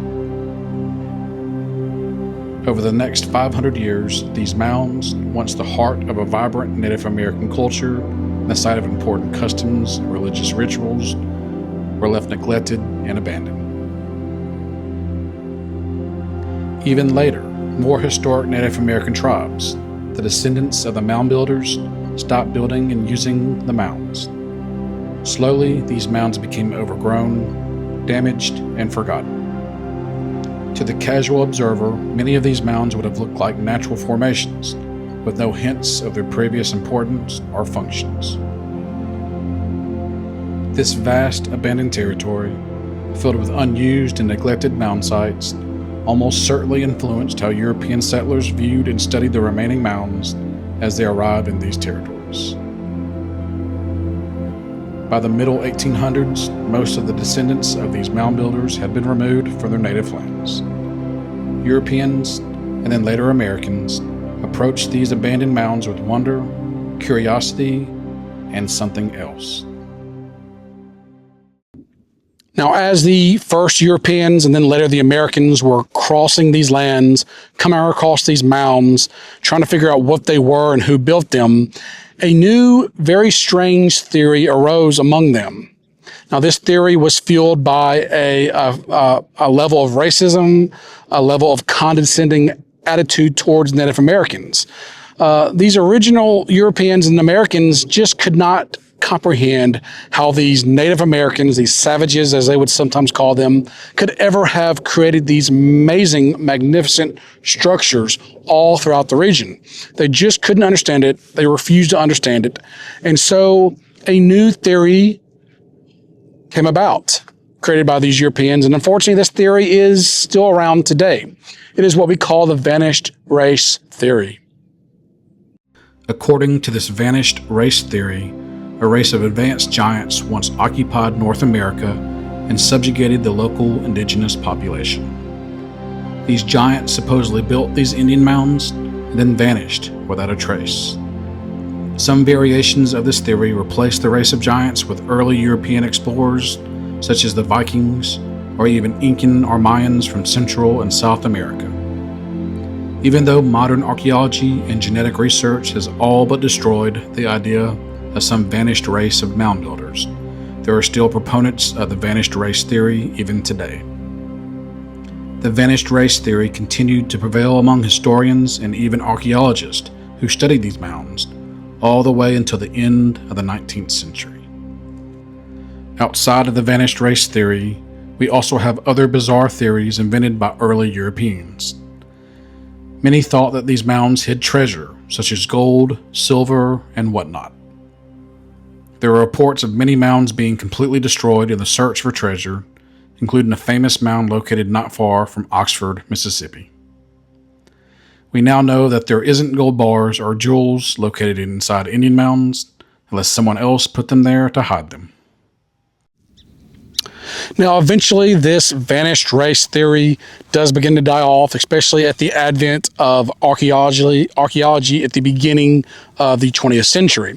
But some legends do die hard, and even today, I still have people online and in person want to argue about these giants who once conquered the Native Americans and built these mounds.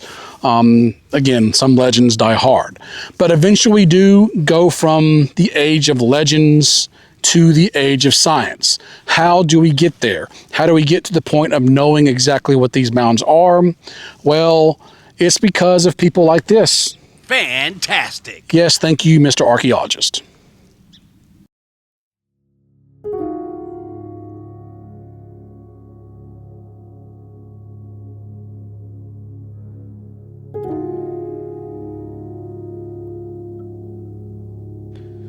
One of the very first scientific investigations into the mounds of North Mississippi was the publication of the hugely influential and popular Ancient Monuments of the Mississippi Valley in 1848. This landmark work was the very first publication of the newly established Smithsonian Institution. Even though the work perpetuated the then popular vanished race theory, it was still one of the key works of the 19th century that turned archaeology into a respected scientific discipline. Ancient Monuments was the product of a fruitful collaboration between two interesting individuals. Ephraim George Squire was a historian, writer, teacher, and newspaper editor. After moving from New York to Ohio, Squire became interested in the field of archaeology and the ancient mounds which were located in Ohio. Eventually, Squire met Edwin H. Davis, a physician and self-taught archaeologist who was also interested in the mounds of the Mississippi Valley and was self-funding many archaeological investigations and mound digs. Together, Squire and Davis made many interesting and important discoveries, including the discovery of the famous Serpent Mound in Ohio. Even though Squire and Davis didn't come to Mississippi as part of their investigations, Ancient Monuments mentions 5 North Mississippi mounds. 2 of the mounds were located in Lafayette County in the Tallahatchie Bottoms. Neither mound survived into the 20th century. The work also mentions a group of mounds near Batesville, Mississippi, which are still standing. A group of mounds in Coahoma County, likely the Carson Mounds, and a group of mounds in Bolivar County, which may be the Winterville Mounds, just to the south of Bolivar County in Washington County. One early archaeologist is responsible for finally dismantling the vanished race theory and placing attention back onto the proper Native American peoples. Cyrus Thomas, born in Tennessee in the early 19th century, was a man of many talents and interest. At various times, Thomas was a lawyer, a teacher, and a Lutheran minister. He explored the Rocky Mountains and the western United States. Eventually, Thomas discovered his love of natural history. Throughout the 1870s, Thomas worked as an entomologist with the state of Illinois. In 1880, at the age of 55, Thomas began to study archaeology and joined the United States Bureau of American Ethnology in 1882. Thomas spent a decade investigating Native American archaeological sites and Indian mounds. Throughout the 1890s, Thomas published several important works on the many Indian mounds throughout the nation, including the 1894 report on the mound explorations of the Bureau of Ethnology. In North Mississippi, Thomas and his archaeologists traveled to Coahoma County, where they investigated the Carson Mounds, the Dickerson Mounds, and the old mounds at Clarksdale, which have long since been destroyed. In Washington County, they investigated the Avondale Mounds, today called the Leland Mounds. In Union County, Thomas was the first archaeologist to investigate the Ingomar Mounds. At the time of his visit, many of the smaller mounds at the site were still extant. Thomas is responsible for this very valuable drawing of the Ingomar site. Beyond his archaeological investigations, Thomas is best known for finally and conclusively discrediting the vanished race theory. In this 1880s article, Thomas states, "We have disproven the attractive theory that the ancient tumuli of the eastern half of the United States are the remains of a people more highly cultured than the tribes who were Indians found by the white man, and who had vanished from the country anterior to the Columbian discovery."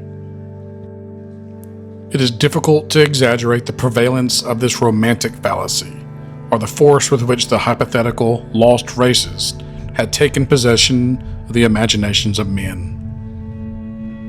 The links of evidence connecting the Indians and the mound builders are so numerous and well established as to justify archaeologists in assuming that they were one and the same people. Charles Peabody was the son of Robert S. Peabody and the grandnephew of George Peabody, two notable Harvard archaeologists.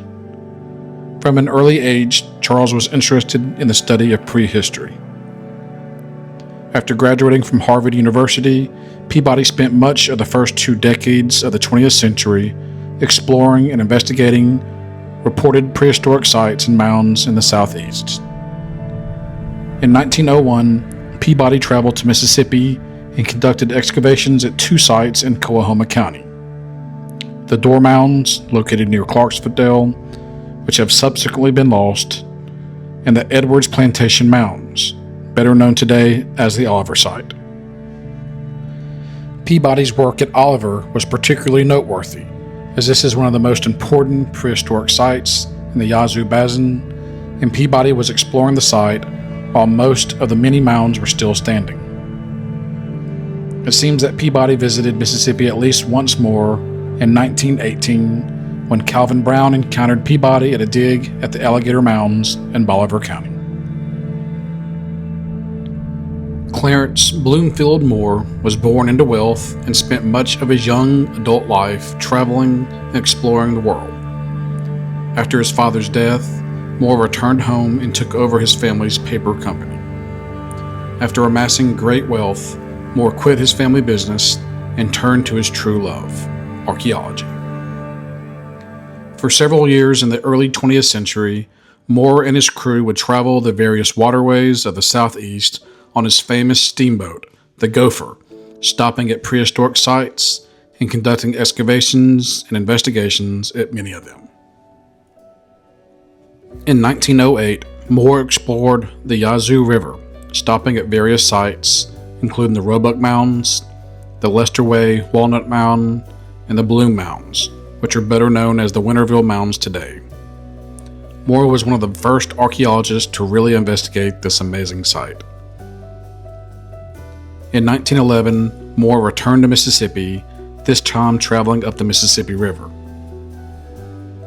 Moore investigated the Shadyside Landing site in Washington County, which has been destroyed. Moore was also the first to report several other sites, including the Neblet Landing Mounds in Bolivar County and the Commerce Landing Mound in Tunica County. Moore is well regarded in the archaeological community, but he is also a controversial figure due to the manner and methods of his investigations. Moore focused on Native American remains and artifacts, and would often destroy entire mounds to get to their contents. Though his methods were sound for their time, many of the human remains and artifacts that Moore uncovered have been returned to the various modern Native American tribes. Calvin Brown was born in Tennessee and attended Vanderbilt University in Nashville. Brown showed interest in geology, paleobotany, and archaeology, but his primary academic interests were in Romance and modern languages. For many decades, Brown taught language at the University of Mississippi. However, his old interest in geology and archaeology returned in 1912 when Brown began traveling through Mississippi, recording and photographing many mound sites. In 1926, Brown combined his reports and photographs and published his influential Archaeology of Mississippi, recording many mound sites throughout the state, many of which have been destroyed and completely altered over the last century. In Lafayette County, Brown recorded sites such as the Tidwell Mound and the Slaughter Mound. Throughout the Mississippi Delta, Brown photographed the famous Carson Mounds and also the Cason Mound in Tallahatchie County, which can still be seen today. Brown also investigated the Batesville Mounds and photographed the Wall site in Desoto County, which was destroyed several decades later. Brown's work remains one of the most important archaeological works to come out of Mississippi and is still used and referenced by archaeologists and others to this day. By far, one of the most important archaeological works to come out of the 20th century was the monumental work of archaeologists Philip Phillips, James Ford, and James Griffin, who collaborated in the 1940s on the Archaeological Survey of the Lower Mississippi Alluvial Valley. The Lower Mississippi Survey was established in 1939 as a long-term research program to survey and study the archaeological sites of the Lower Mississippi River Valley. It was a collaboration between Louisiana State University, the University of Michigan, and the Peabody Museum at Harvard University. Over 5 seasons, from 1940 into the outbreak of World War II, Phillips, Ford, and Griffin explored 12,000 square miles in the Mississippi River Valley, surveyed 382 archaeological sites, and discovered hundreds of new mounds and other archaeological sites. 11 different sites were excavated, and over 346,000 potsherds were examined in laboratory conditions.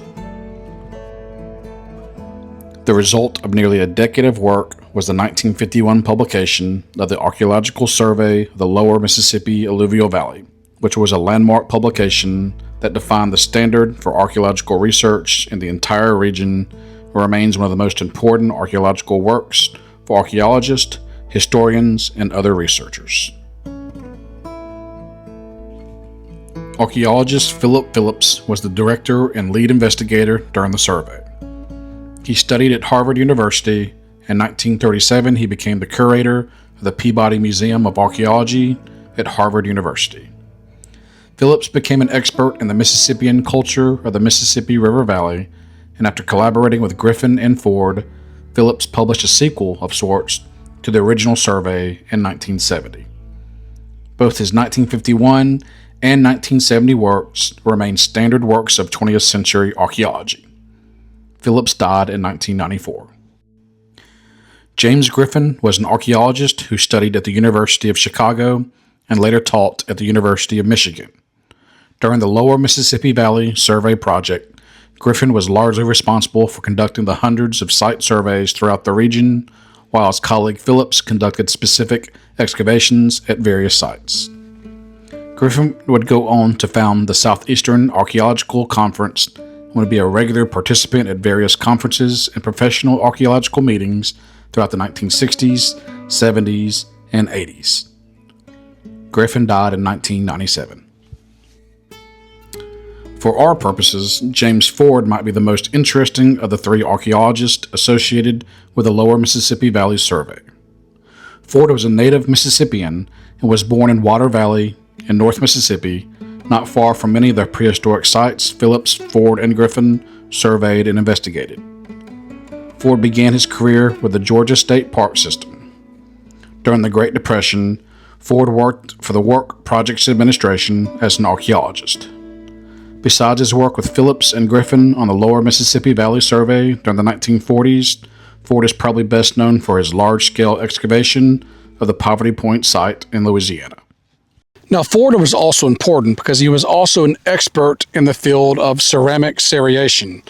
Basically, he was one of the foremost scholars of the time who was able to take these sherds of pottery that were found in the ground, and by examining them, examining the markings on them, examining how they were made, what temper was used, what material was used to make the markings, all that allowed Ford to put these sites, these historic archaeological sites, in their proper chronological context. Now, this was extremely important in the age before carbon dating, where we could be a little bit more precise with that. So in this sense, Ford was very much a trendsetter, very proud that he is from Mississippi. Unfortunately, Ford did die in 1968 at the age of 57 from cancer. The Mississippi Department of Archives and History was founded in 1902 and is the second oldest state-sponsored historical and preservation society in the nation. MDAH developed out of the earlier Mississippi Historical Society, and even in its earliest days, the department was concerned with Mississippi's archaeological past.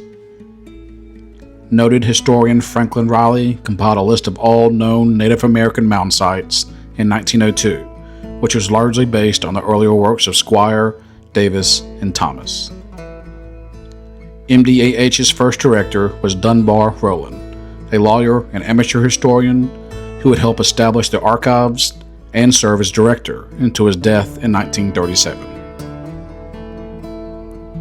In the 1930s, the department again turned its eyes towards Mississippi's prehistory, when archaeologist Moreau Chambers was hired as the first MDAH staff archaeologist and conducted a broad archaeological survey throughout the state. Chambers also conducted excavation at several North Mississippi mound sites, including at Ingomar and Lyons Bluff. In 1968, MDAH became responsible for the official recording and designation of archaeological sites in Mississippi. Over the next several decades, both staff archaeologists with MDAH and other archaeologists throughout Mississippi and the Southeast made important discoveries and conducted valuable investigations throughout North Mississippi, and these reports are curated on the MDAH website.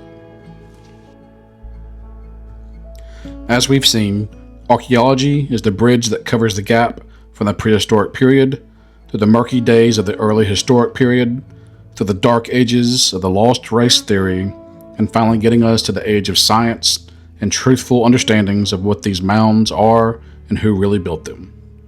Both the early archaeologists and modern archaeologists are largely responsible for turning many of these mound sites from forgotten wonders of the prehistoric age to modern historic sites and tourist attractions.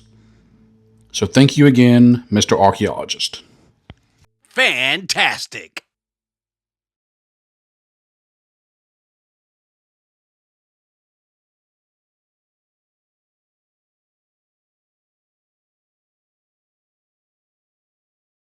Now, one of the questions that I would like to answer, but maybe it's not answerable, how many Indian mounds still survive today in 2026 in the state of Mississippi?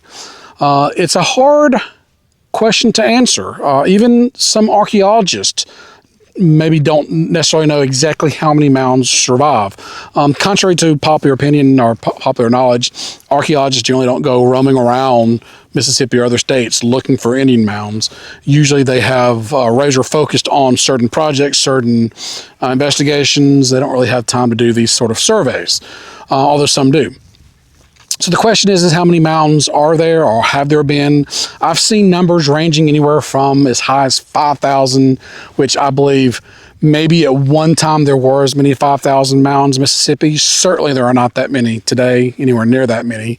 As in the low numbers is just a few hundred, which just my travels alone, I can discount that.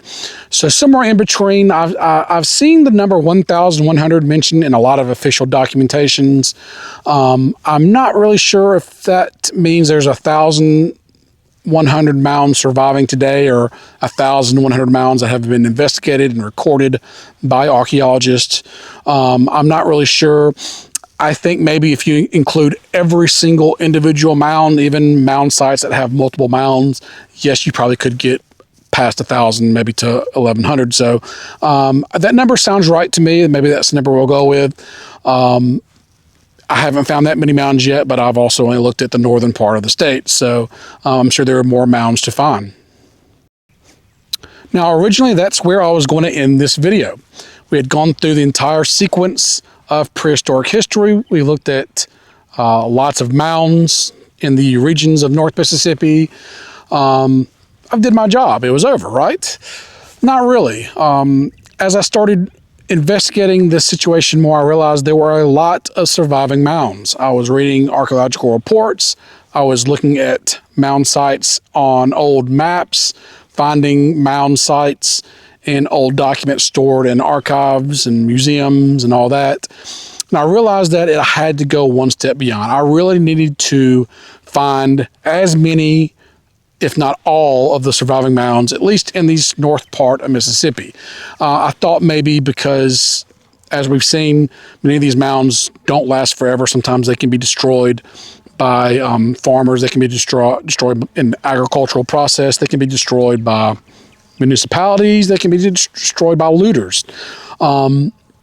This is a very finite historical research, these Indian mounds. So I decided that I could do my part by finding as many mounds as possible, filming them in 4K, sort of future-proofing the footage, and having fun. And I did have fun. I traveled through the Mississippi Delta, many thousands of miles over a period of a year and a half, visited many different mound sites, and videoed as many of them as possible. I guess you could say I got a little bit obsessed. Fantastic. Yes, thank you, I think. Well, either way, a full year later, many thousands of miles traveling, this is the result, this survey of surviving Indian mounds in North Mississippi. I think it's interesting and important to know where these mounds are and what their condition is today. Now, a few important points before we begin. These are only the mounds that I found in the northern part of the state, from basically Highway 82 north. That's from about Columbus, Mississippi, all the way to Greenville, Mississippi. So that further up north to the Tennessee border is the area we'll be looking at today. That means that we aren't going to be seeing some very famous mounds that are further south, including the Lake George mounds, including the Great Emerald Mound, and the famous Nani Waya Mound, so sacred to the Choctaw people.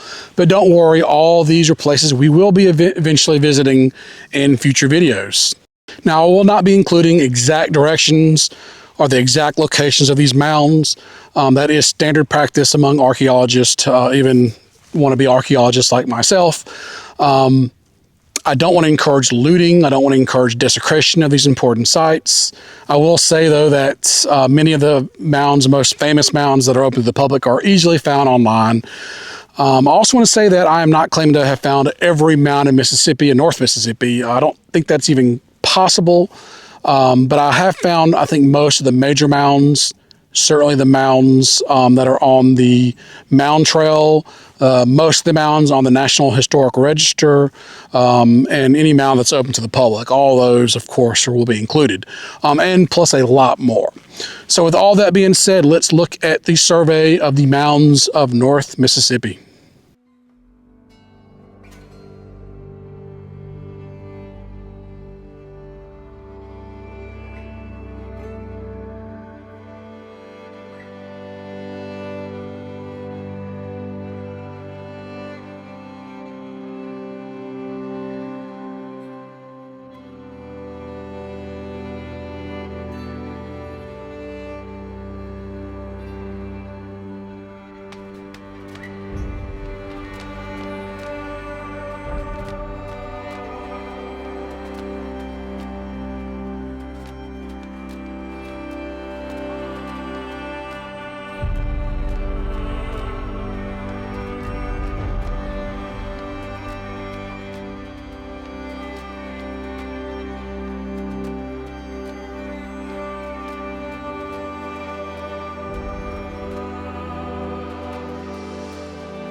Okay, so we are here at the Johnson Cemetery Mound in Tunica County, near Tunica. It is raining, so if there's any droplets get on this camera, I do apologize. Trying to wrap this up a little quickly, but this is the mound behind us.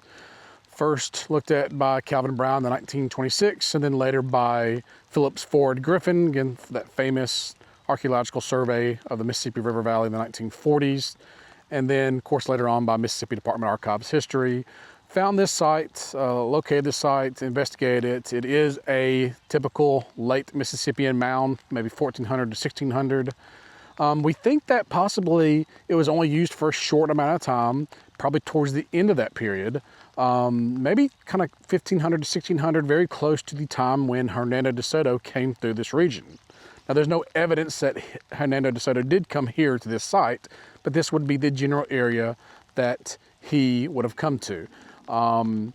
And again, not used for very long towards the end of the Mississippian period, but this is a Mississippian site.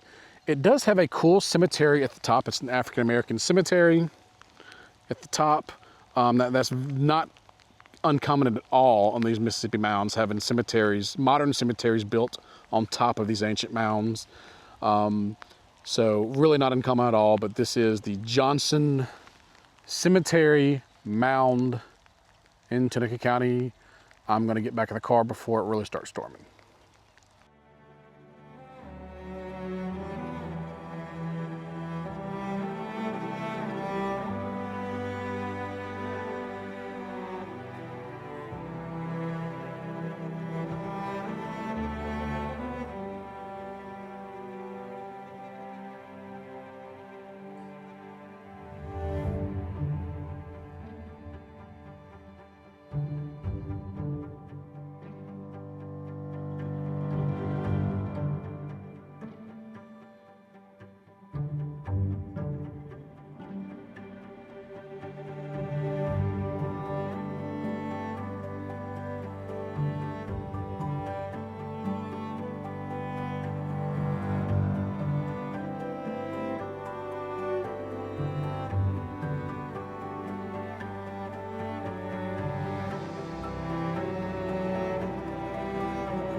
Okay, so we are here at the Shady Grove site, the Shady Grove Mound. Quite a large mound, even though it's been damaged quite a bit over the centuries. You can see it right behind me. This is the main mound, the large mound. This is a platform mound that's going to be associated with the Mississippian culture. Now, this site, like many other sites around here, have at least two different occupations. The first one's going to be sort of an earlier occupation during the Baytown period, and we call it the Coahoma phase. So this is part of the Coahoma phase of the Baytown period. This roughly going to be 400 to 700 AD is kind of what they put that phase and that period in. So this is going to be, again, one of the earlier occupations. It's possible that there were occupations before then, and they've uncovered some evidence of that. But the two big ones are going to be this first one, the Coahoma phase of the Baytown period, 400 to 700. And much later, during the Mississippian period, we go into what's called the Quitman phase of the Mississippian period. So again, that would be the second occupation of this site. Whether that means that there was a major occupation, 400 to 700, then it was abandoned and later came back to, 1200 to 1400 to 1600, that kind of period, right just before European contact, would be the Quitman phase of the Mississippian period. Whether they left and came back or whether there was a continual occupation and maybe it ebbed and flowed a little bit, we're not sure. What we do know is that this area behind me to my left that you see is cultivated field now, but they uncovered a great amount of evidence here showing that, of course, pottery shards and all that, really showing that this place was heavily occupied for quite a long time. There's a lot of evidence of habitation here. So this would have been an important site for both of these kind of cultures, these periods. Now, there used to be a mound right behind the camera, a kind of more a round conical mound. It was destroyed about 20, 30 years ago, and archaeologists with the Mississippi Department of Archives and History came out and did some work there to sort of see before the mound was completely destroyed, see what they found. Again, they found a lot of evidence, just a lot of evidence showing that this is an important site to these peoples right here at the Shady Grove site. Lots of evidence here. The mound is going to be a platform mound that's going to be more associated with that later Mississippian phase. But this is a wonderful site. This is the Shady Grove.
Okay, so we are here at the Carson Mounds.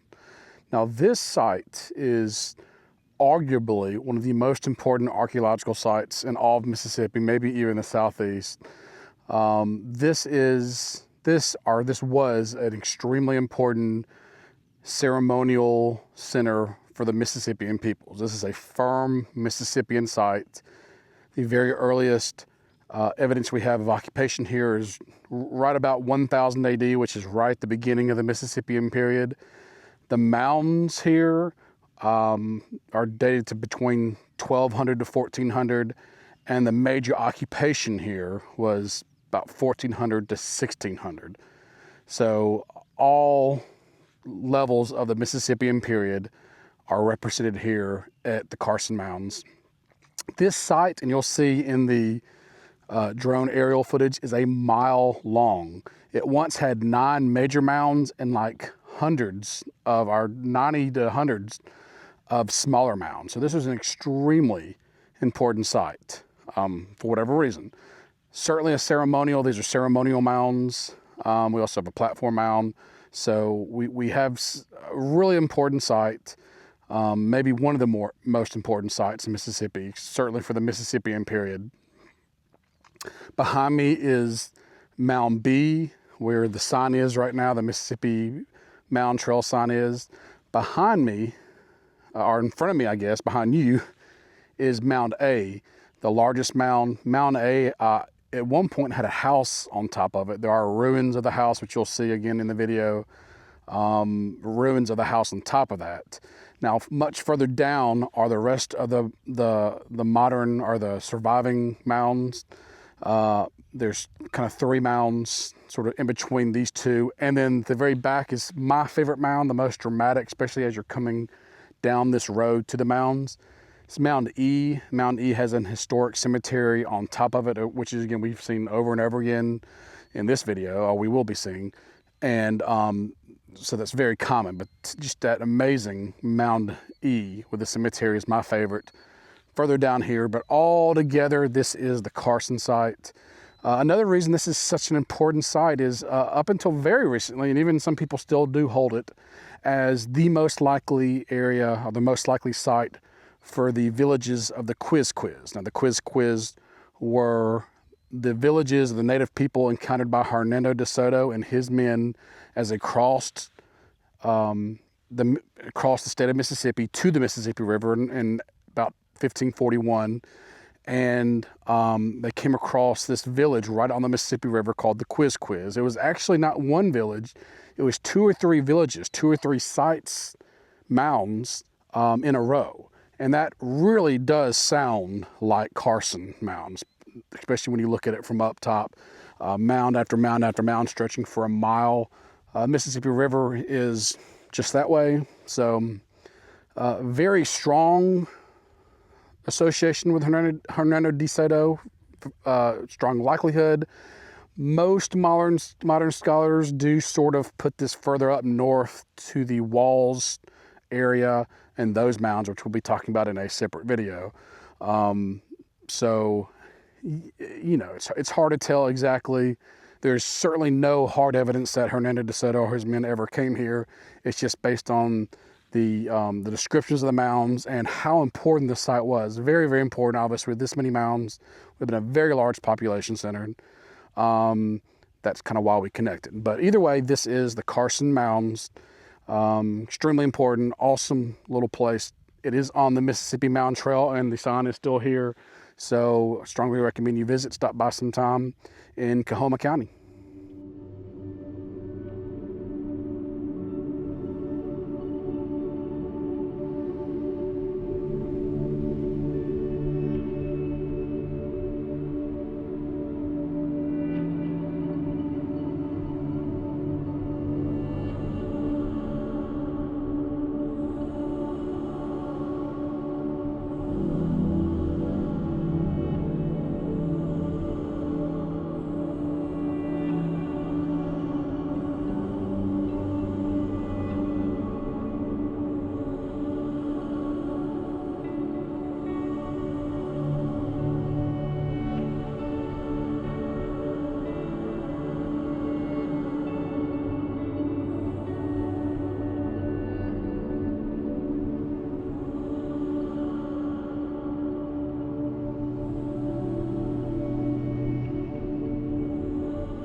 Okay, so we are here at the Oliver site.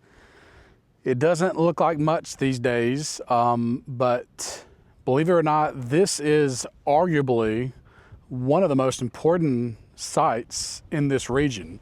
Certainly one of the more occupied sites.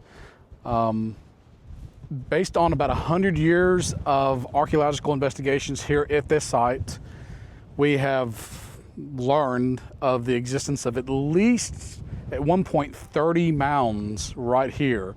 Some of them were across the Sunflower River, which is right over there. Some of them were on this side. Most of them were on this side. And huge site. This is going to be kind of comparable to the Carson site, just northwest of here.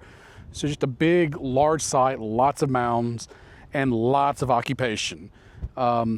And the reason we've learned so much about the site is because, again, there's been so many different investigations here. The earliest that we know of possibly would have been 1890, when Cyrus Thomas mentions a site that sounds like the Oliver site. He puts it in Sunflower County, which is quite a few miles south of here. But Charles Peabody, 10 years later, believes that he just made a mistake and he was actually talking about this site. So if that's true, then about 1890 is the first time this site sort of appears in the historical record. But the first true investigation was Charles Peabody in 1901. Came here. He also came here in 1902. Came here, did a really amazing job. Archaeology was in the very early stages at this time. So he wasn't so much interested in finding out who made this. In fact, he flat out says he doesn't know who made these mounds, who made this site. He was really interested in the excavations, the remains, the indigenous remains, the pottery, all that. That's what he was sort of more interested in, which is very common for archaeology during that time period. So he didn't really leave a lot behind that helps modern archaeologists. Now, the next individuals to come here were in 1940 when Phillips, Ford, and Griffin came here as part of their, what we've talked about plenty of times, part of their archaeological survey of the lower Mississippi Valley.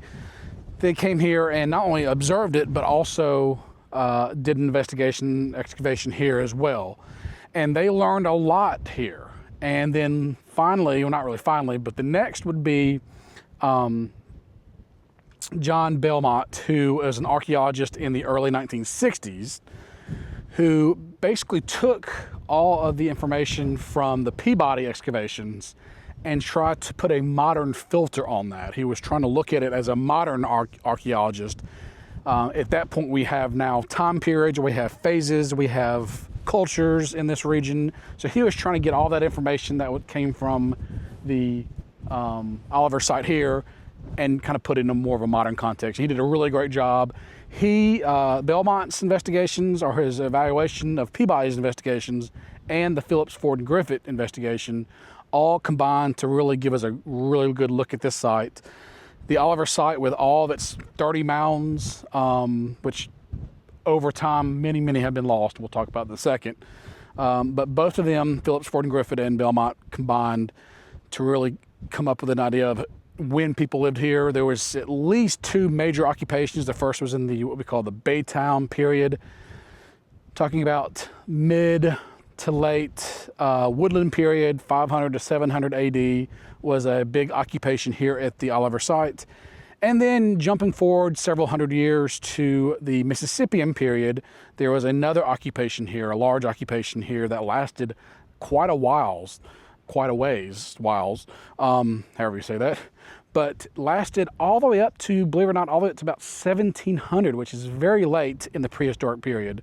It really touches the historic period. 1700 is when the first sort of French colonists arrived in this region and started interacting with the indigenous people. So that is really the end of the occupation here at Oliver. So very late, 1700.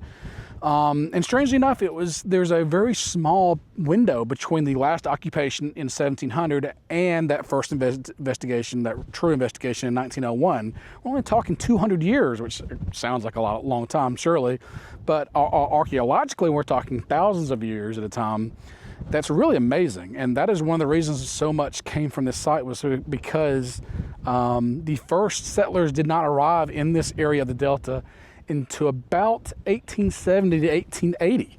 What that means is this site was essentially untouched from its prehistoric occupation all the way up to about 10 years before Charles Peabody came here. So when he saw this site, and you'll see the picture of what he took of here, right here on the Sunflower River, just a beautiful picture.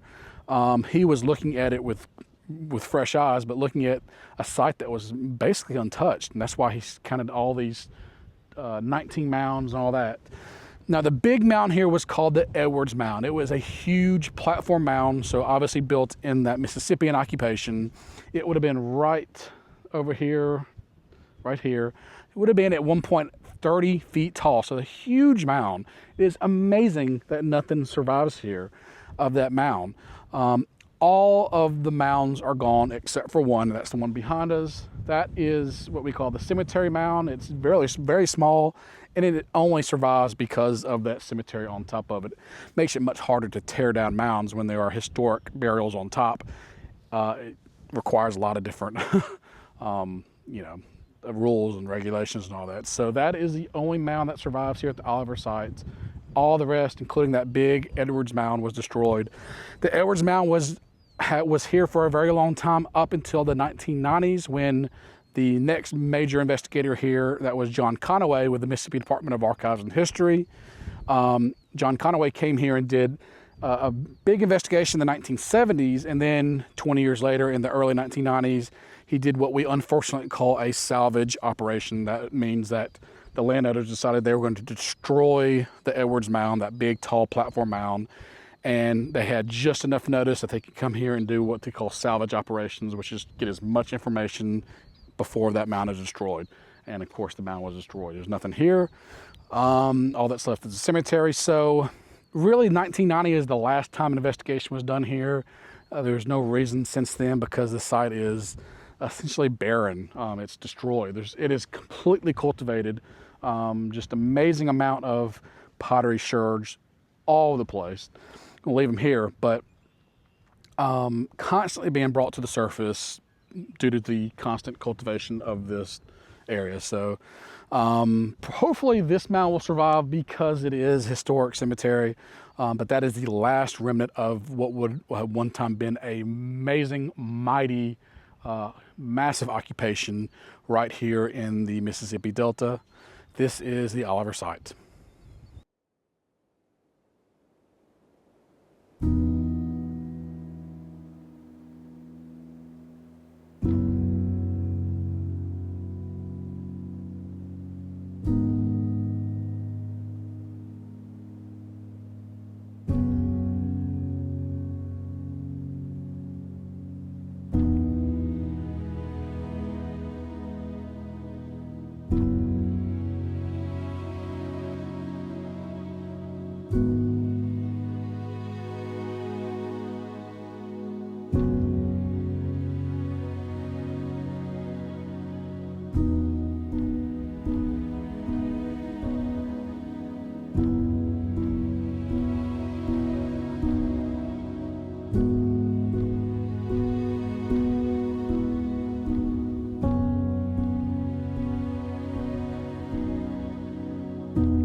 Okay, so we are here at the Cason site.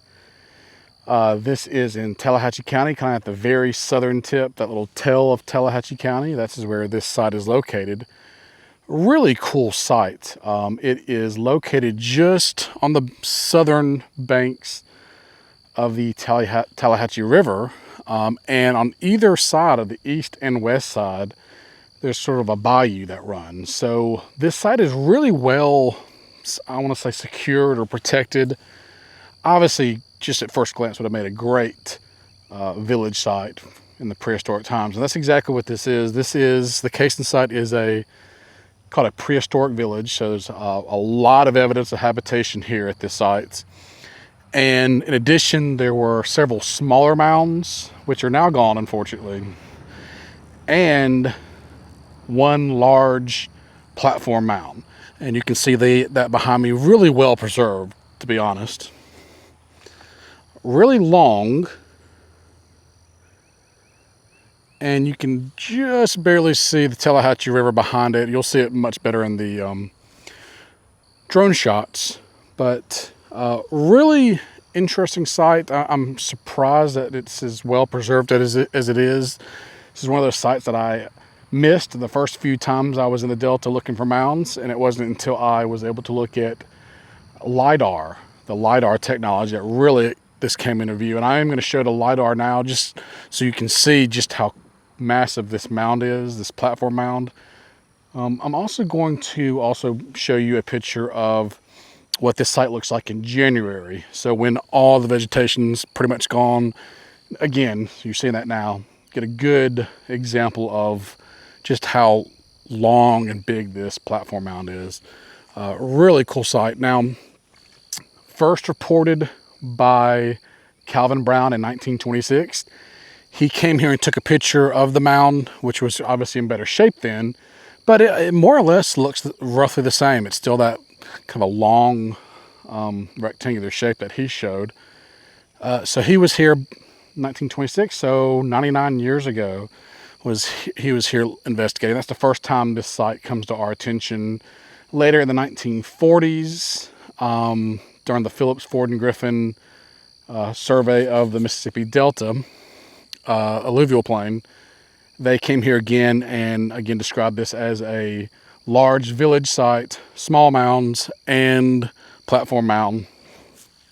More than likely, the smaller mounds would have been in this field or around it. There's one bayou right there. The other one is behind that house that looks abandoned now. So the site would have been enclosed, really, between the river, the bayous, and this large mound. A really cool site. This is Cason.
Okay, so we are here at one of the most desolate places I've ever been to in my life. This is, I believe, an Indian mound just south of Grapeland, and we should still be in Bolivar County. I'll have to probably do some research to confirm this. Fairly sure the LiDAR really makes it look like a mound, which is why I stopped here. There is a very badly damaged historic cemetery up here on top, which is a really good sign. There are also these giant holes everywhere, which are almost certainly potholes where some looters have dug to try to find pottery and all that, probably to sell. So everything leads me to believe this is an Indian mound. Again, not really sure what it would be called, but this place is just crazy, just so desolate. See, I'm in the middle of nowhere here in the Delta. I'm really glad I stopped here because this is a really cool spot. Deserves to be remembered better, and so do these people. Tommy. Oh. Does it say Falconer? It does say Falconer. We have some Falconers in Holly Springs. I'm wondering if they might be related. And again, over here, some graves. Really ornate fence here. Cast iron fence. Of course, that's all historic. You can definitely see here. We're right next to a bayou of sorts. So I'm now like about 99% sure. Some potholes there. They're everywhere. I've had to avoid them. Yeah, I'd like to know more about this site. I guess I'll do some research. But this is the Indian Mound south of Grapeland.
Okay, we are here at what I call the Doro Mound.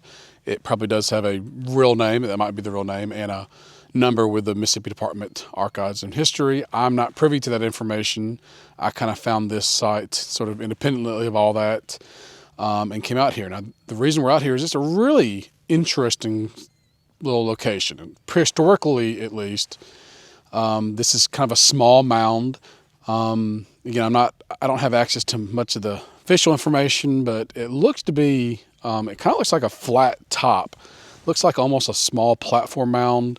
Possibly it's been destroyed and reduced due to cultivation. We're surrounded by fields right here. I'm just not sure of any of that information. The reason we're here, though, is because it has a really cool story. Sort of, at least this area has a cool story associated with the Native Americans here. Now, we are at the top of the mound, and the reason we are is because there is a historic cemetery up here, the Clark Cemetery. The main guy buried here is Charles Clark. This is his grave right here. Charles Clark is a really interesting individual. He was a lawyer originally when he first sort of settled in this area, and he made his fortune by representing a client in a court case in this area. And that court case involved land, a lot of land. And the defendant, or the person on the other side, was a member of the Choctaw Nation. And of course, this was like 1840s or so. So this is very soon after the official withdrawal of most of the Native Americans, Choctaws, Chickasaws. Of course, a big chunk of the Choctaw did stay behind as the modern Chickasaw Mississippi Nation, and it's possible this gentleman was a member of that, but he claimed that this was his land. He claimed that he owned it, and he probably did by all rights other than the laws of the white man at the time. But so he tried to fight that battle here. Charles Clark, the attorney representing the other gentleman who owned the property, and Charles Clark apparently did a great job in court because he won the case for his client. And instead of getting a retainer or getting money from that case, what he got instead was the land that we are on right now. He got a large tract of land, part of that bigger chunk that his client owned, and he settled here. He called this the Doro Plantation, and had a house here, lots of farm. The Mississippi River is just over there, so it would have been a really amazing spot for him to do it. So he got a really good deal, in my opinion. Charles Clark would later become governor of Mississippi, and he was the governor of Mississippi during the Civil War. So at the very end of the Civil War, he is actually arrested. There's another cool story about him protesting his arrest, I guess. He was arrested, later released, and lived for the next, I think, 10 years. He died in the 1870s. So lived an interesting life, and he's buried here at the top of this Indian mound. Again, I don't have the details of it. Maybe someone else does and can send me that. But it is a mound, maybe woodland, maybe Mississippian. Again, it's flat top platform. It looks like, or it could have been a conical mound that had been reduced.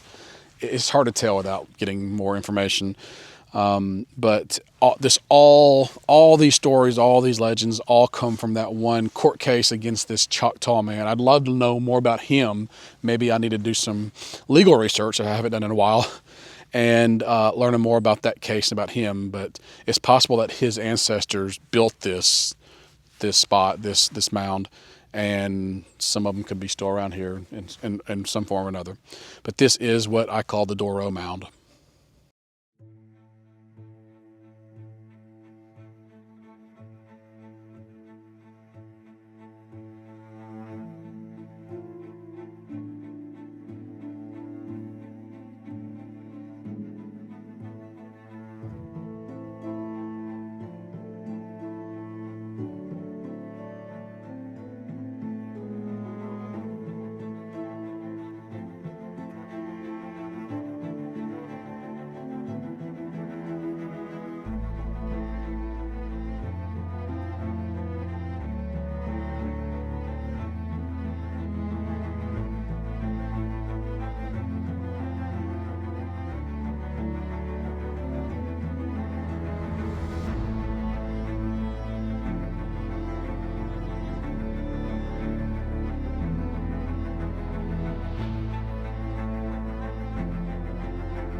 Okay, so we are at the Winterville site, just north of Greenville in Washington County. This is an amazing site, really one of the most well-known of the Indian mounds in Mississippi. Certainly it has the best restored mound. Behind me, the mound you see is called the Temple Mound. It's about 50 feet high. It makes it one of the top, I think, 5 largest Indian mounds surviving in the entire United States of America. So it's a very large mound, very big mound. The coolest thing about it, in my opinion, about 10 years or so ago, the Mississippi Department of Archives and History, which owns this site, spent about $400,000. That tells you how much money it would cost to do this, to restore that mound, that Temple Mound, back to its original appearance. So throughout this entire journey that you and I have gone on, we have looked at lots of these platform mounds. That is a platform mound with a ramp. We've seen a lot of those as we've gone around, but the difference is most of them have not been restored. Most of them are covered with trees, brush, so you can kind of see the general form, but you can't really get the full picture. So one of the best things about Winterville that they have done here is restored that mound back to its original appearance. You'll be able to see that behind me and in the drone footage. You can just see what this is supposed to look like. So now you have a picture in your head of what all these amazing Mississippian platform mounds should have looked like. Now, beyond just the mound itself, we do have other mounds around, lots of them. This was a ceremonial center as opposed to a village or town. This was a ceremonial center. We've seen others, we'll see some more, including at Ingomar, places like that, which are places that are ceremonial. They built these mounds to conduct ceremonies. What kind, we really have no idea. We don't know exactly what they were doing here, but we do know that they weren't living here. We don't have any evidence of anyone living here except for maybe a few priests or a high-ranking society maybe living here, but the vast majority of the population is going to be living in towns and farms, small little villas all around here, around this area. So no one living here. Ceremonial center, they come here to conduct these ceremonies of what we don't know. Another thing that makes this place so important is that Winterville is the connecting piece between two different cultures, two very important cultures. Now, right about the year 1000 to 1200 AD, we have the end of what we call the Coles Creek culture, the end of the Woodland Period, and the beginning of the Mississippian Period. Now, in Mississippi, this part of Mississippi, the Mississippi River Valley, lower Mississippi Valley, that was called the Plague-Mon culture. So we have the Plague-Mon culture. It was the initial form of the Mississippian period, starting about 1000 AD to about 1200 AD. Now, about 1200 AD, at this site, something very amazing happens. The native Plague-Mon culture meets or interacts with the Cahokia Mississippian culture. That was, again, from Cahokia is the center, the capital of this Mississippian movement, our period, that starts about 1000 AD, goes all the way up to the first Europeans and a little bit beyond, 1500, 1600, 1700, so a large period of years. But that culture, which is spread everywhere, was the peak of prehistoric culture in a sense. Certainly we have large, massive mounds. We have lots of other evidence of just a high culture. Here at Winterville, we have the meeting of these two cultures. We have the meeting of the Plague-Mon, local Plague-Mon, and this foreign Cahokia Mississippian, and this is where they collide. And this site, we believe, and all its magnificence is due to that meeting of these two cultures and the spread of that Mississippian culture. Now, it would spread much further from here. All around here are various mounds and other small sites which are connected to Winterville, but this is going to be the epicenter for this Mississippian culture that is arising here in the Delta, and it will spread all around North Mississippi, South Mississippi. It will spread everywhere. It is the culture that is met with by the first Europeans, Hernando Desoto and others, 500-600 years later. So this is the amazing Winterville site.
Okay, so we are here at the Batesville Mounds, here outside of Batesville, Mississippi.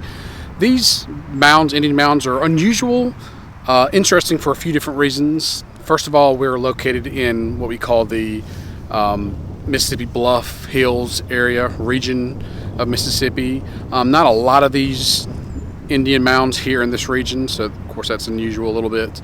Also, the fact that these were built, as far as we can tell, in the woodland period, either the early to mid woodland period. We're talking about around the year 180 all the way up to maybe 800 AD, something like that. So these are a little earlier than a lot of the other mounds we have looked at or will look at from the Mississippian period. So again, that makes these unusual a little bit. So just an interesting little place, first discovered or first recorded by archaeologist Calvin Brown in 1926. More archaeological work was done in the 1940s and late 1990s, and fairly recently as well. Every time sort of they came here, or people have come here to do research and archaeological investigations, they've found more and more evidence of that woodland life here at the Batesville Mounds. Behind us is what's called Mound C. It's a large conical mound. We're not really sure what it was for. A lot of these conical mounds are usually used as burial mounds. We're not sure if that's the case here. I don't know if we've recovered that. There's been a lot of looting here, unfortunately, over the centuries, since probably the late 1800s, certainly since 1926 when it was first discovered. So now it's a park in Batesville. It's a great park. It looks like they're doing a museum behind me, maybe in the middle of construction for that museum. So this could be a really interesting place to visit one day if they can get all that together, the museum, artifacts, along with these mounds. They already have a mound pathway that goes past all these mounds. So it's a really cool place, really beautiful place. These are the Batesville Mounds.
Okay, so we are here at the Tchula Mound here in Tchula Park, just outside of Holly Springs.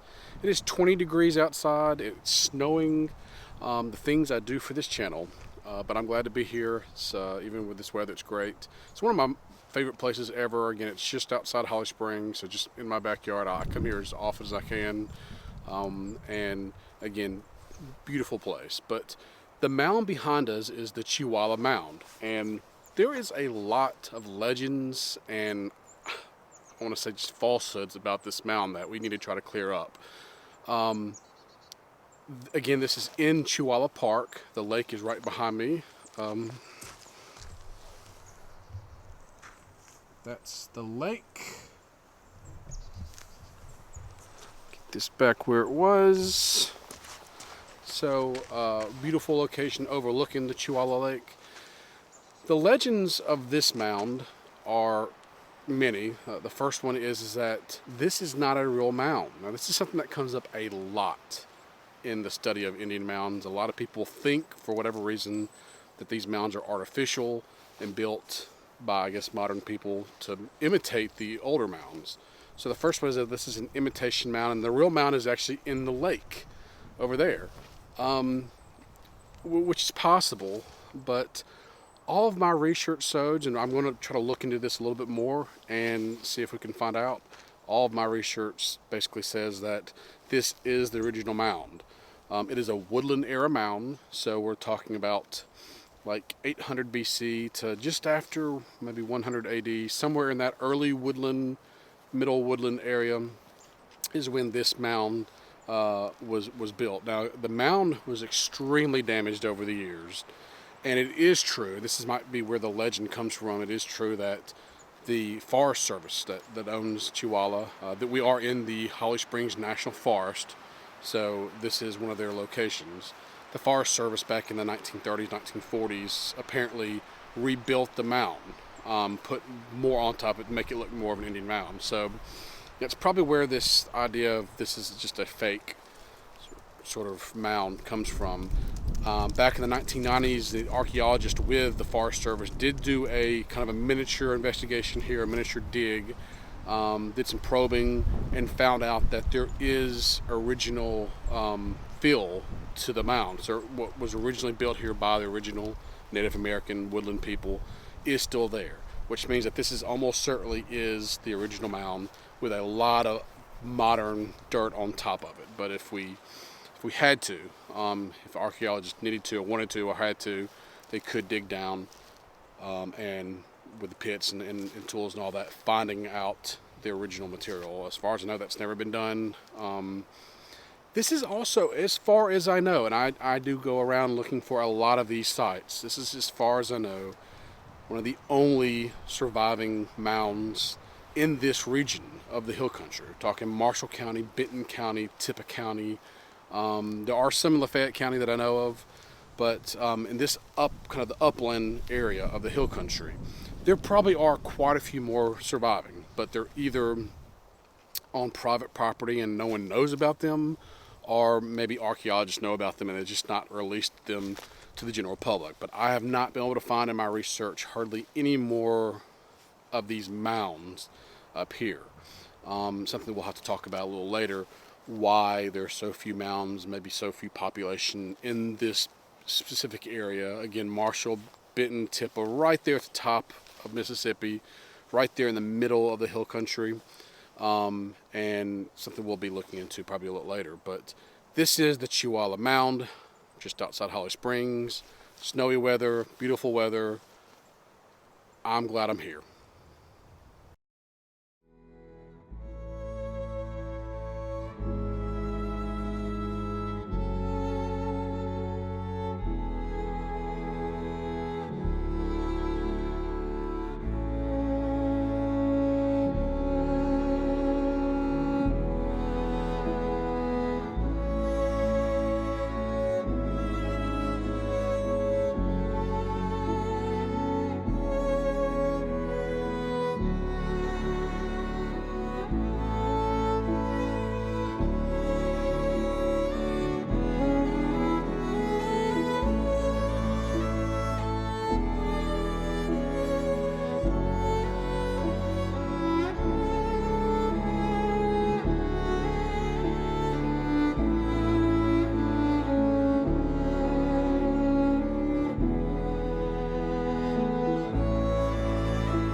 Okay, so we are here in what is supposed to be the middle of Sardis Lake, just north of Oxford, south of Holly Springs. But as you might be able to tell, I'll just show you around, Sardis Lake ain't really laking much these days for a lot of various reasons, which we don't really have to get into. But needless to say, I would not normally be able to be standing where I am, kind of right in the middle of the lake. But there's a few good things about the lake being this low. First of all, we get to see kind of the natural environment. This was before the Sardis Dam was built, before Sardis Lake was impounded, or Tallahatchie River was impounded, creating Sardis Lake. This would have been the original Tallahatchie River bottoms, or the Tallahatchie River Valley, really important site, not just for prehistoric history, but just in the history of this region. So, of course, all that was more or less lost when that Tallahatchie River was impounded and Sardis Lake was built. Now, of course, we got a really nice lake from it, and a lot of the land in the delta stopped flooding, which is the main reason they built these reservoirs in the first place. So, again, not getting into that as much, but the reason we are here today is because of something that you might be able to see in the background behind me. I'll try to see it. You'll see it in the drone pictures, obviously. Way in the back there, you see some pipes sticking up. Those are marking the site of what we call the Hurricane Landing Mound, which is a really, really important, very rare surviving prehistoric mound from the very early Mississippian period. Now, it's important for a lot of different reasons.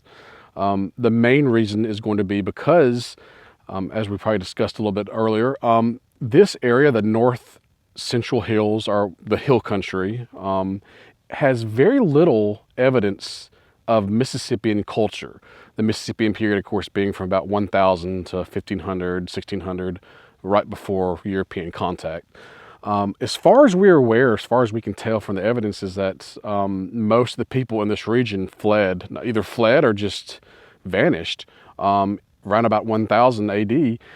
So we have very few Mississippian sites in this region, including down in Lafayette County. So this site, the Hurricane Landing site, is important for a lot of reasons. It's important because it is an early Mississippian site. The dates that we've been able to uncover from the Hurricane Landing mound is about 1000 to 1100 AD to about 1200 to 1300 AD. Again, early in the Mississippian period. We would call it a transitional site, transitional from the earlier woodland period to this Mississippian period. Again, the other reason is because it's just so rare to have these sites in this region. There's two thoughts about the Hurricane Landing site. The one is that possibly as the people were leaving this central hill country area, the north central hills, leaving to the either the western part of the state, the Mississippi River Valley, which was very populous in that time, or east to the Tombigbee River. As they were leaving, maybe this was a site that they created as they were leaving that region. So it's kind of transitional between the regions and the periods. Or it's possible this was a satellite town for the nearby Mississippi River Valley cultures that were living there in the certainly in the prehistoric period all the way up to just before the historical period. A lot of evidence of populations, a lot of mounds, a lot of sites there. So it's possible this was a satellite town into the hills on the Tallahatchie River, which is also cool that we can see the Tallahatchie River, the original river, because it's so low here right now. We can actually see that original river before it was impounded. I think that's really cool. But Hurricane Landing sites, these mounds, really important, very early Mississippian. Could it be a satellite town from the west, or could it be north central prehistoric peoples coming down from the hills and sort of living here, right here at the edge of the hills and the Mississippi River? We don't really know for sure, but we're really glad that the site still exists. Every single time it goes underwater, it is damaged, so they have tried to protect it with some material on top of it, which is why it looks stones like that on it. But there's no guarantee that it will last forever. So really cool that I get to see it sort of in person, and we get to see it in person. So this is the Hurricane Landing site.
Okay, so we are here at the Slate Springs Mound, also known as the West Mound in Calhoun County. Now, when we're talking about North Central Hills, prehistoric sites, prehistoric mounds, this is going to be one of the big ones. The mound itself is kind of a medium-sized platform mound. And as we've discussed several times before, these platform mounds traditionally have been part of the Mississippian period. However, this is not a Mississippian site, at least not much of one. Most of the ceramics evidence at this site is woodland, kind of like early to late woodland. So this is one of those interesting woodland era platform mounds like Ingomar, like the one at Batesville. The difference in why this place is so important is this is the only known platform mound, woodland platform mound in the entire north central hills. The entire north central part of Mississippi, going all the way down to middle Mississippi. This is the only one that we know of, so that makes this a very important site, very important.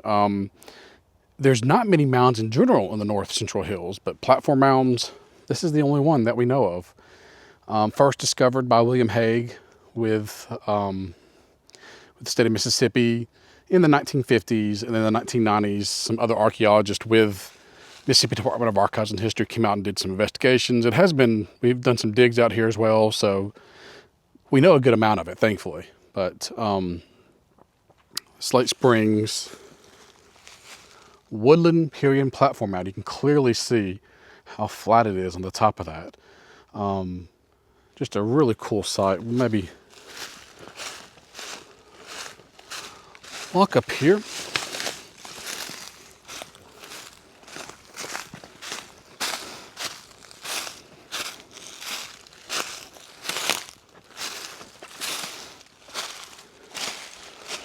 So this is the top of Slate Springs Mound. You can see how hard this is to find. It's one of the hardest ones I've had to find because it's covered in horrible vines, horrible, dangerous vines, trees, and it's surrounded by more vines and trees. This is not one of those delta mounds that you can see in the distance and sort of come up on it. You have to sort of try to find this, and I have tried to find it, and I have found it. So one of the cooler mounds. Again, we've been talking about the North Central Hills, the mysteries of the North Central Hills. Some things are just not the same here as they are in the Delta to our west and the Northeast Mississippi to our east. And this is one of those sites that kind of goes along with the mysteries of this, what we call the wilderness, the area between those two areas that was abandoned pretty early Mississippian period and abandoned for many, many hundreds of years until historic times. So this place has some answers to some mysteries. We know some of the answers, but we're still looking for the rest. This is the Slate Springs Mound.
Okay, so we are here at the Bear Creek Mound.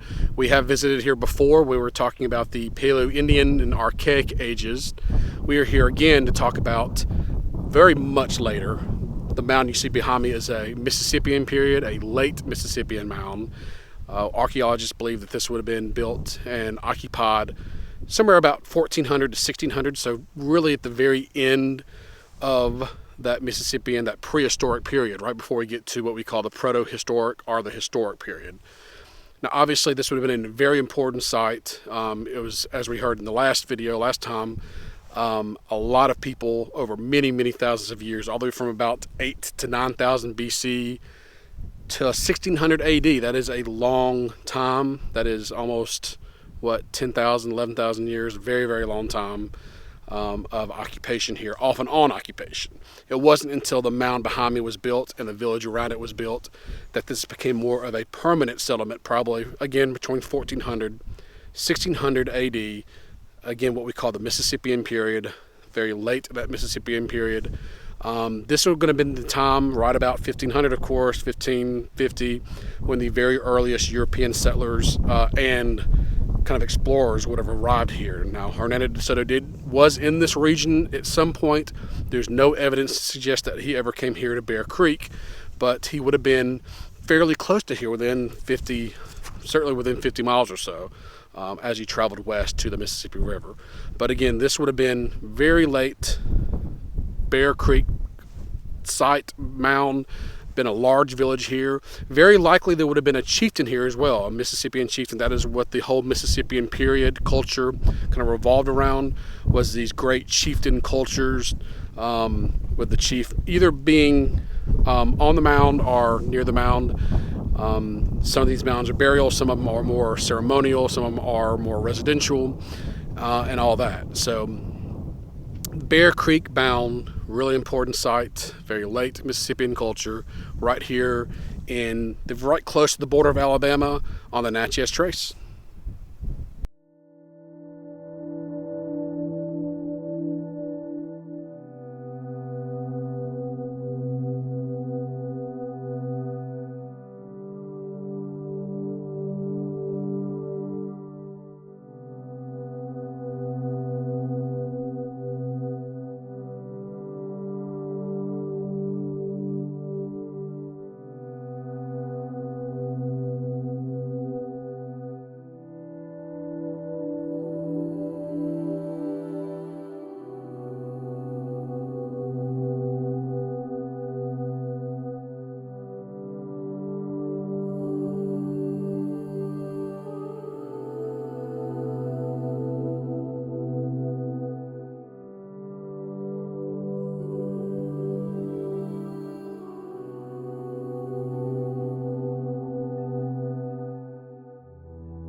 Okay, so we are here at the Far Mounds.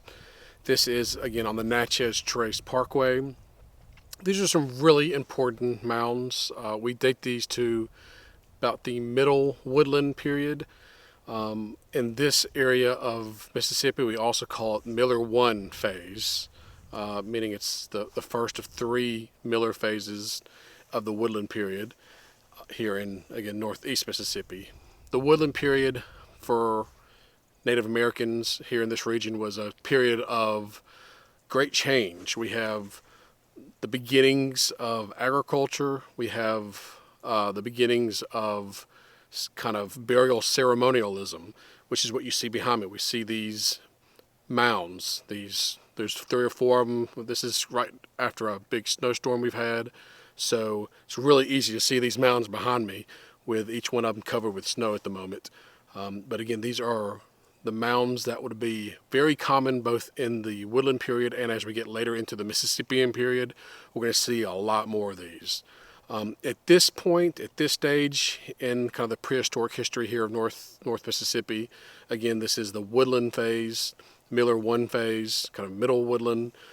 Kind of date these to about that 180 to 200 AD. So we're now kind of into the what we call the modern period, the AD period, common era as most historians and archaeologists call it now.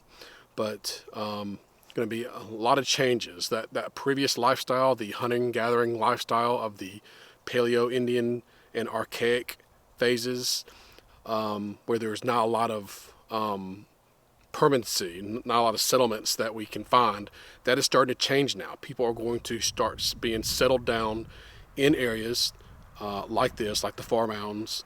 They're going to build these mounds. There's going to be villages around the mounds. Basically, it's going to be a really important area here in northeast Mississippi in this middle woodland period of our prehistoric history here in North Mississippi. So we are here at the Far Mounds.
Okay, so we are here at the Bynum Mounds.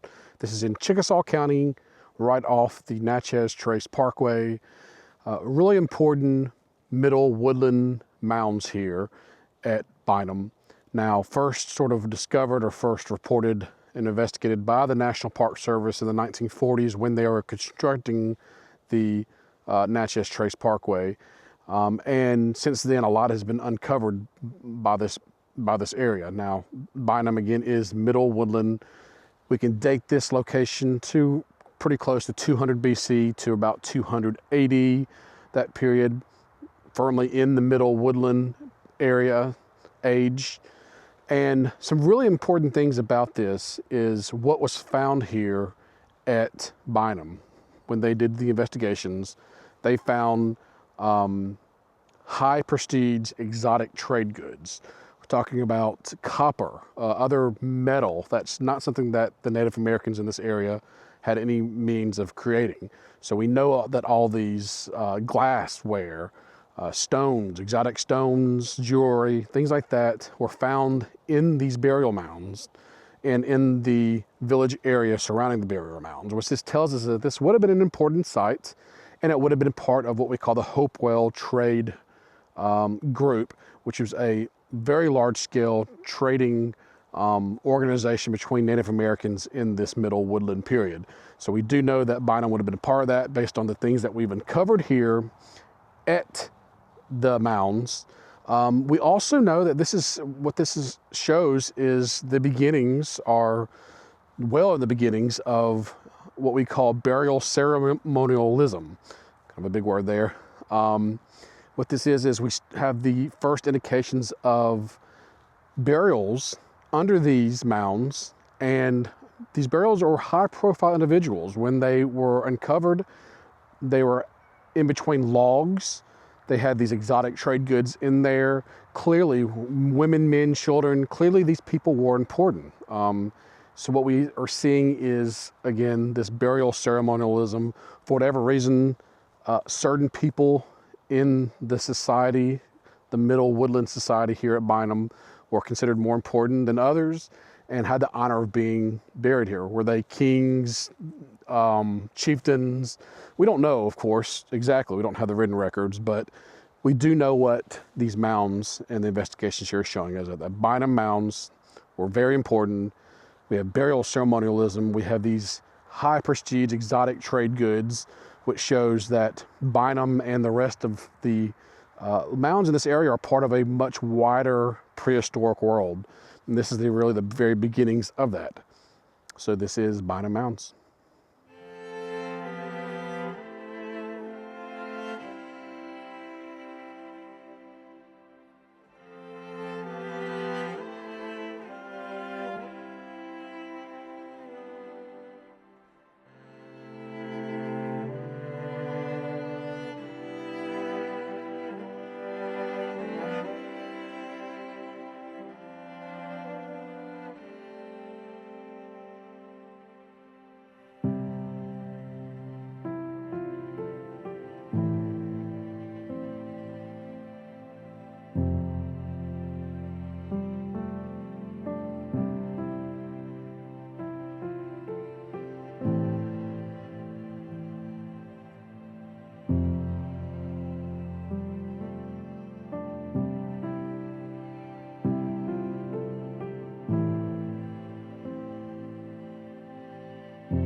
Okay, so we are here at the Owl Creek Mounds, just off the Natchez Trace Parkway, north of Houston.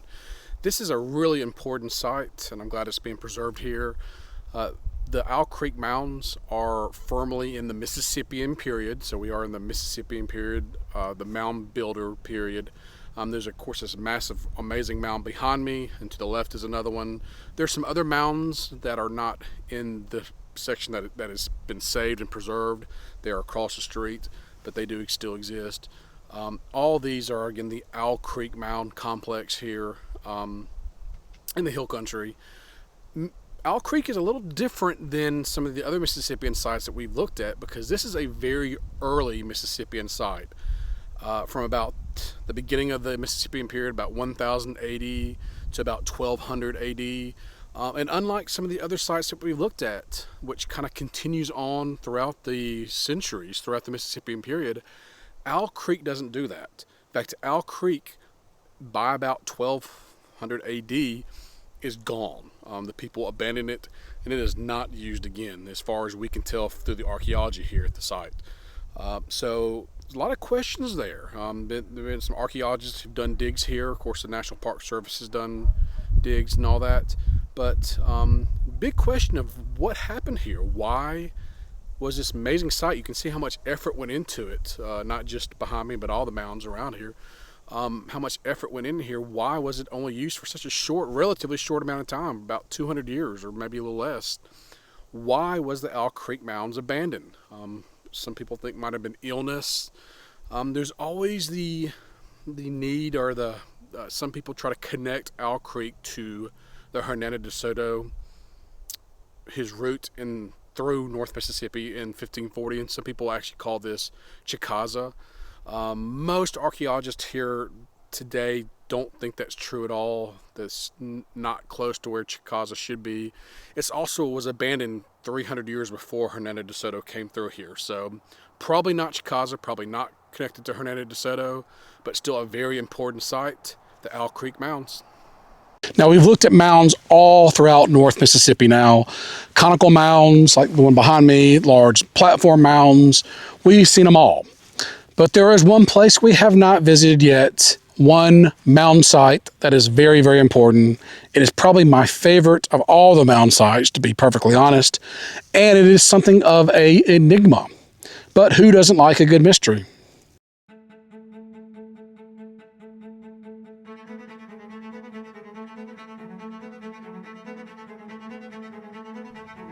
At one time, this would have been one of the greatest mound sites in all of Mississippi, possibly even rivaling some of the other sites we've looked at, including the Carson Mounds and Winterville. At its height, this site would have had at least 14 mounds, including a central, massive platform mound. First explored in the late 19th century, this site has impressed archaeologists and laypeople for many generations. This is the Ingomar Mound.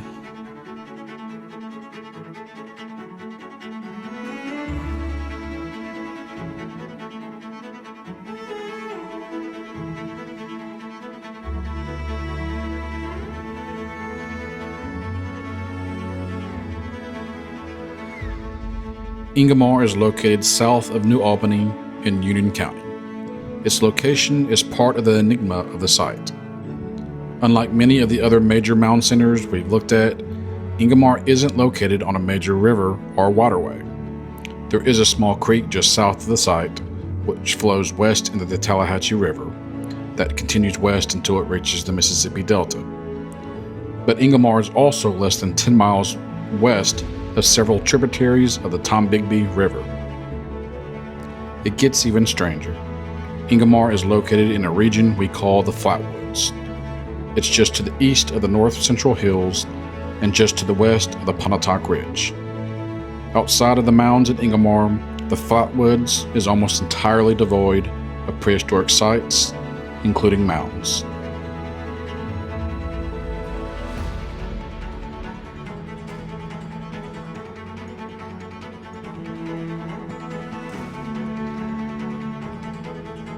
So why was Ingomar built here, of all places? It's almost as if the site was intentionally built in between two worlds. the world of the Yazoo Basin with its many and varied prehistoric cultures, all looking west towards the Mississippi River, and the world of the Tombigbee River, which flows east and then south towards the Gulf Coast.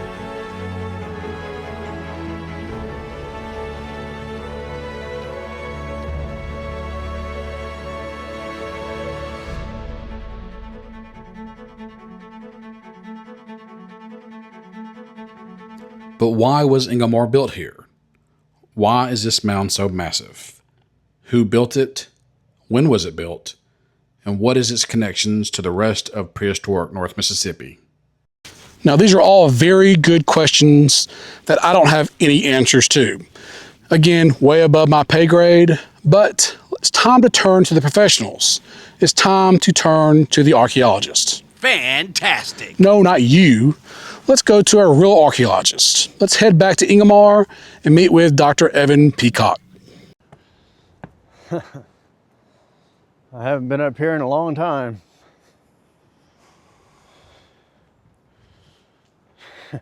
This is where I dug in 87. Wow. Okay, so we are here at the Ingomar Mounds. I am joined by Dr. Evan Peacock. Evan, thank you so much for agreeing to come out Happy here to today. be here, fella. Appreciate it. Big fan of your work. Again, as I told you earlier, I'm kind of an archaeological nerd, so I don't just read your published work, I also read all of your archaeological reports, like the 100, 200, 300 page reports. You are a nerd. I am, very much so. That's kind of why I'm doing this. So, so in some ways, we're here at the Ingomar Mounds. In some ways, this is kind of going back to your beginning, because and please correct me if I'm wrong, but one of your first archaeological investigations or digs was right here at Ingomar as an undergraduate student. Is that correct? That's correct. I actually started out in the summer of 1984, and my first wife, my late wife, Janet Rafferty, was an archaeologist at Mississippi State University, and she was actually doing what's called site survey all around this part of Mississippi with this mound site at the center of where she was looking. And what she was doing was trying to find the settlements of the people who built this amazing site. And she did find them, and we can talk about that more later. And then in 1987, she led excavations at the site, and I was fortunate enough to be part of that. I've actually excavated on top of the big mound, so okay, it's a big deal. So you, after undergraduate, you got your degree in archaeology. I know you studied at Sheffield in England for a while and got kind of master's and PhD there. That's correct. Came back, and your first really, I would guess, professional job as an archaeologist was working for the U.S. Forest Service. My first job was actually with a commercial archaeology firm out of Tuscaloosa. I did that for close to a year, and then I worked for the Forest Service off and on for about 7 years. Okay, and this might be from your work or someone else talking about you, but I've read that you discovered almost 1,000 new sites. Yeah, that's correct. In that work. That's on the National Forest. The National Forest of Mississippi, at the time I started, really not much archaeology had been done at all. And they were basically out of compliance with the law at that point. They came into compliance. I got hired as a result, me and some other people, and it was glorious. There were these blank spaces on the archaeological map we got to fill in. And yeah, it did over 1,000 sites in my time. Because before you and these individuals got involved, I guess the 1980s, there was only like 2 or 3 known sites in that, what we call North Central Hills area, or very few. There were few, yeah. I mean, there were more than a couple, but it was mostly mound sites. You know, those are the ones that get recorded first because they're visible and because that's what archaeologists used to go look for. And a few habitation sites here and there, but it was really one of the poorest known parts of the state archaeologically, and it turns out it's full of archaeology, not surprisingly. So. Right, and that's something, again, I'll be talking about because I'm really interested, not only because I live in the Holly Springs National Forest and live in the North Central Hills, but I'm really fascinated by that area. The Mississippi River Valley gets a lot of attention, and so does the Tombigbee kind of river valley gets a lot of, which makes sense because the prehistoric people were attracted to these large waterways. There were big, very deep, very rich sites in those major river valleys. Yeah. But these inner riverine areas are also full of that stuff too. So you did that, and then you went basically into academia. Yeah. You became a professor at Mississippi State. That's correct. And for a while, you were director of the Cobb Institute. for about a year and a half, yeah. And then I retired at the end of 2018. So. And then kind of speaking of some of your writings, I know you wrote a memoir, Kudzu on the Ivory Tower, which I haven't been able to read yet, but I really want to read that because you have led a pretty fascinating life. You grew up in basically poverty, from my understanding, and pretty much, yeah. kind of rose up. Yeah. You're kind of your typical North Mississippi, I don't know, person who just raised up by your own bootstraps, I guess. And yeah, I got lucky and had a lot of opportunities. And yeah, you know, I was growing up in Choctaw County in the hills on food stamps and government cheese, and to wind up being an archeology professor was really more than anyone could have imagined. Yeah, it's a great story. I'm really looking forward to reading that. Some of your other stuff I've got here. This is Exploring Southeastern Archaeology. I got both of these at the Mississippi Archaeological Association conference, I guess last year. I know they're about to have another one soon. And they were selling these for pretty much probably what you printed them for. It was such a great deal. But so this is a great book. This is one that you edited with Patricia Galloway, and you have some articles in it. A lot of your articles deal with something that we talked about, the Holly Springs National Forest and some of those sites.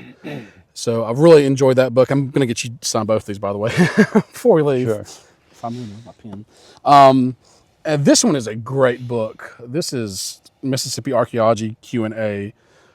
This is a book that if you have any interest in archaeology as a layperson or as someone like me who's kind of straddling the fence between vocational and layperson, this is a great book. And I don't know. Thank you. I don't know how you came up with it. I mean, I think someone else wrote. Sam Brooks said that he wishes he came up with this, but it's a really good book because archaeology is one of those that everyone's interested in. Of course, Indiana Jones and all that, but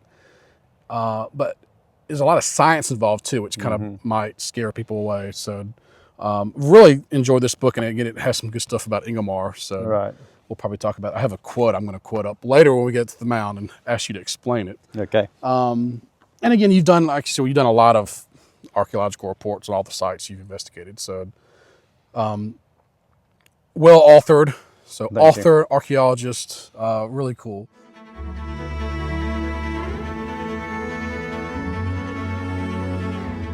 So let's talk a little bit about Ingomar, starting with kind of a timeline, because that's really important to the sites. And I told you earlier, the Mississippi Archives state file still has this as a Mississippian site, which is understandable because, and again, correct me if I'm wrong, and I know you'll kind of explain it a little bit more, up until fairly recently, these platform mounds, which is what the Mound 14 is, a flat platform mound, was almost universally considered to be a Mississippian site.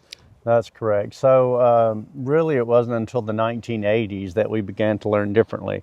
So this site is on the National Register as a Mississippian period site, which is completely erroneous. The Mississippian period started about 1000 AD, roughly speaking, and those were farmers, and so they had these settled villages, and they had flat top mounds, and on top of those flat top mounds there were buildings, temples, temple mounds for chiefs. Yeah, so that's actually understood pretty well. So when people saw this enormous flat top mound here at Ingomar, it got reported as a Mississippian site because that's what we knew. Flat top mounds were Mississippian. That turned out to be not entirely true. So about 1,000 years before that, they were building some flat top mounds. And there was work going on in the early 80s at a site in Tennessee called Pinson Mounds, a massive, massive Middle Woodland period mound and earthwork complex. Again, roughly speaking, about 2,000 years old. And Ingomar is basically a scaled down version of Pinson. We know without a doubt that this is a Middle Woodland period site. There are some other components here. The mounds were all Middle Woodland period, so roughly, again, 2,000 years old. There's a later little habitation area right out in here, actually, which during the late Woodland period, around about AD 700, and they actually left a little bit of stuff on top of the mound as well, although they didn't construct any mound. And then there were some Chickasaw burials here, actually, in one of the mounds. So there's a few different occupations, but the primary one's going to be what we call middle woodland. That's right. Would it be, and this is a question I have often doing my research, west of here we have different phases and periods. Middle woodland's going to be like Markville or Marksville. That's what you would call it. If this was further Mississippi west. River Valley, Right. if it was further to the east, you would be Miller. in what we call Miller Right. culture. Those, of course, are just purely arbitrary, Sure, made-up of course, things. yeah. The pottery from Ingomar looks like Miller culture pottery, Okay. though. It's very similar to what you would find in the Tombigbee River Valley Okay. at about the same time. So, Middle Woodland period. So, from basically about, 500 BC, that'd be the earliest end, up to about 80, 500, somewhere in there. Somewhere like that, which is really amazing. And this only happens in archaeology. It doesn't really happen as a historian. If somebody made this amazing discovery and everything got pushed back it would be like pushing World War II back to the Middle Ages. That does happen fairly often in archaeology, where we make these discoveries that Janet Rafferty and you and others have made that really connected, that showed how erroneous previous thinking was. That dates back all the way to the 1800s, this idea of platform mounds, Mississippian, conical, smaller mounds, burial mounds, or Well, it's woodland. interesting you mentioned the 1800s because the Smithsonian Institute dug at Ingomar in 1885. Right. And so the importance of the site was recognized early That was on. Cyrus Thomas, right? That's correct. And what they were doing was trying to solve what was, at the time, the single biggest mystery in American archaeology, which is who built all these mounds. And there was a lot of racist ideas that the Indians, Native Americans were too poorly culturally developed to have done all these amazing things. And so this whole myth about the mound builders, this lost civilization. The giants. All kinds of things, everything you could imagine. Lost tribes of Israel, Welsh, Vikings. Yeah. you name it. They were, of course, built by Native Americans. That got solved pretty quickly thanks to that project. And we've been kind of working from there ever since. Right. So we have that. And interestingly enough, a lot of the things that were discovered in that Smithsonian in the 1890s was used by Janet Rafferty years later. A lot of the ceramics was used. Right. So I thought that was interesting reading that, is how those aren't always available, but I guess it helps being part of the Smithsonian. They do a fairly good job of keeping That's right. that stuff. right. Then we go into about the 1920s. We have Calvin Brown, who I love reading his work. He was clearly a man before his time, I would say. That's correct. He didn't have the science necessary, didn't have the carbon dating and all that, but he was able to make some really good discoveries. And I know he came here briefly, but he really reported this. So, and we have his map that I love. We'll probably show over us talking, that map that Calvin Brown did. 1940s, I think, someone with the Mississippi Department of Archives and History. Oh, that'd be Moreau Chambers. Right, Chambers came. Chambers was everywhere. Yeah.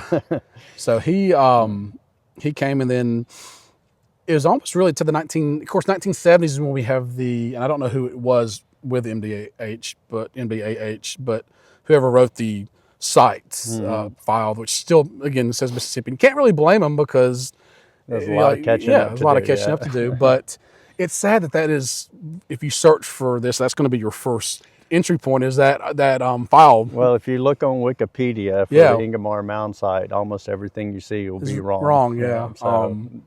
And we're talking about things. This was the 1980s, 90s that it was discovered. That so this is not a recent discovery in the past few years that the mound situation. Again, as an archaeological nerd, I read a lot of these site reports all around the Mississippi Valley, and it comes up over and over again, these platform mounds, and they find woodland ceramics, and they just question, what is going on here? We need someone else in the future to tell us this. So they eventually did discover, and we made this big discovery. One of the bigger discoveries I would imagine in archaeology is that idea that these prehistoric people were so advanced that they could build something. We'll see it a little later that Mound 14 is one of the largest mounds in North Mississippi. It's one of the largest mounds in North America. Right. It's a big, big mound. And there were probably 12 mounds here in total. The Smithsonian recorded 14, but a couple of those probably turned out to be just natural rises. Right.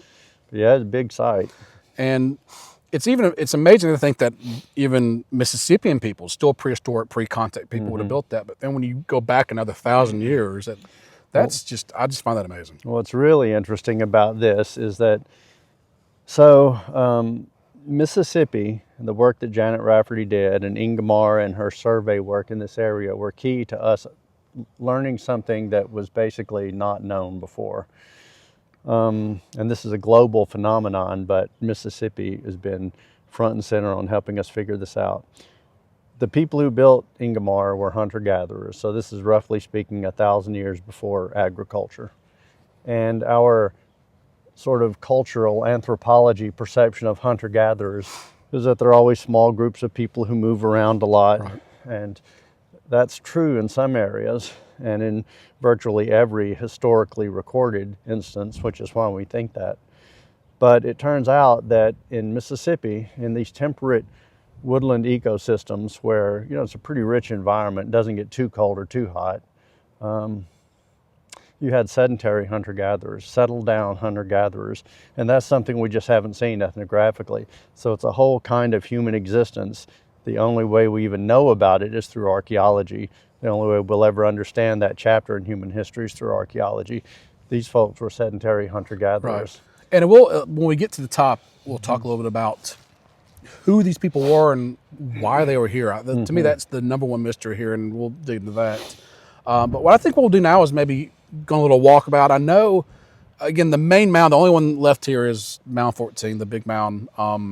But a lot of the archaeological stuff that you guys have done have been the burial mounds. And I know one of them, Mound 1, is more or less visible. It's visible enough that we can kind of go over and look at it and maybe talk about the burial mounds. Yeah, just to specify, when we worked here, we were not looking for burials. And in fact, we would have avoided them had we found them. Different era. But when the Smithsonian were here, that's what they were looking for because there are things in those burial mounds, pots and other artifacts that help date things, help you understand it. And that's what archaeology was in those days. Right. They didn't touch the big mound at all. Yeah. So the only scientific excavation that's been done there was by Dr. Rafferty in 1987. Okay. Well, let's go look at that mound then. Let's do it. Okay.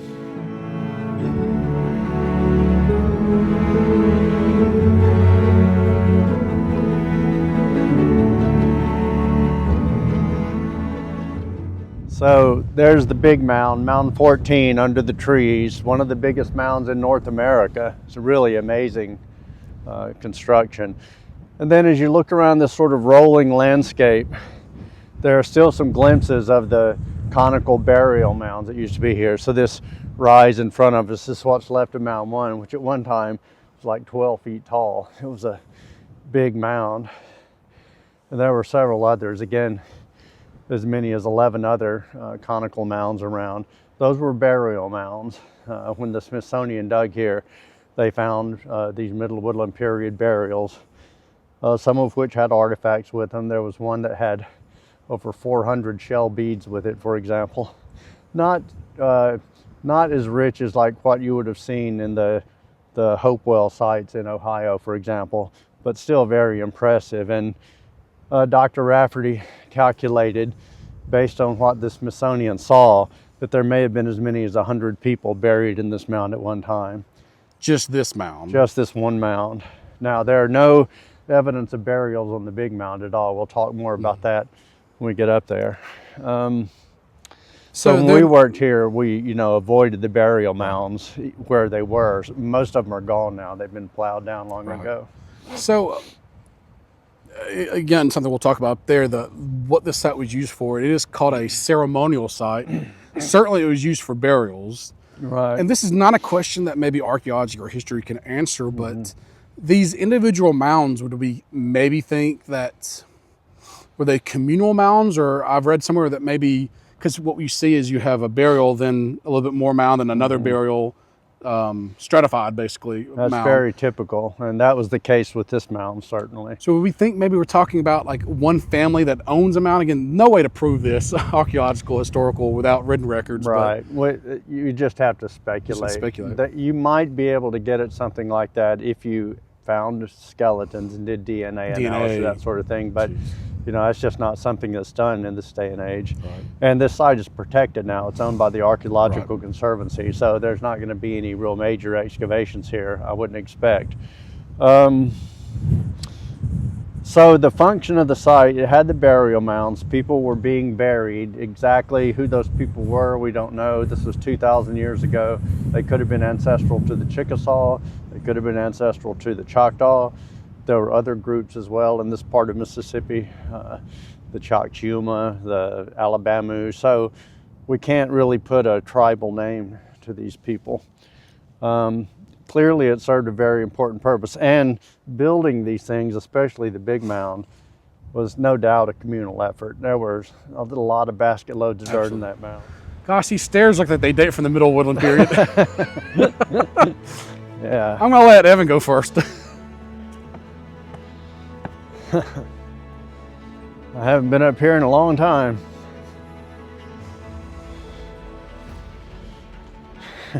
This is where I dug in 87. Wow. Okay, so we are here at the top of what is called Mound 14. This is the only surviving mound.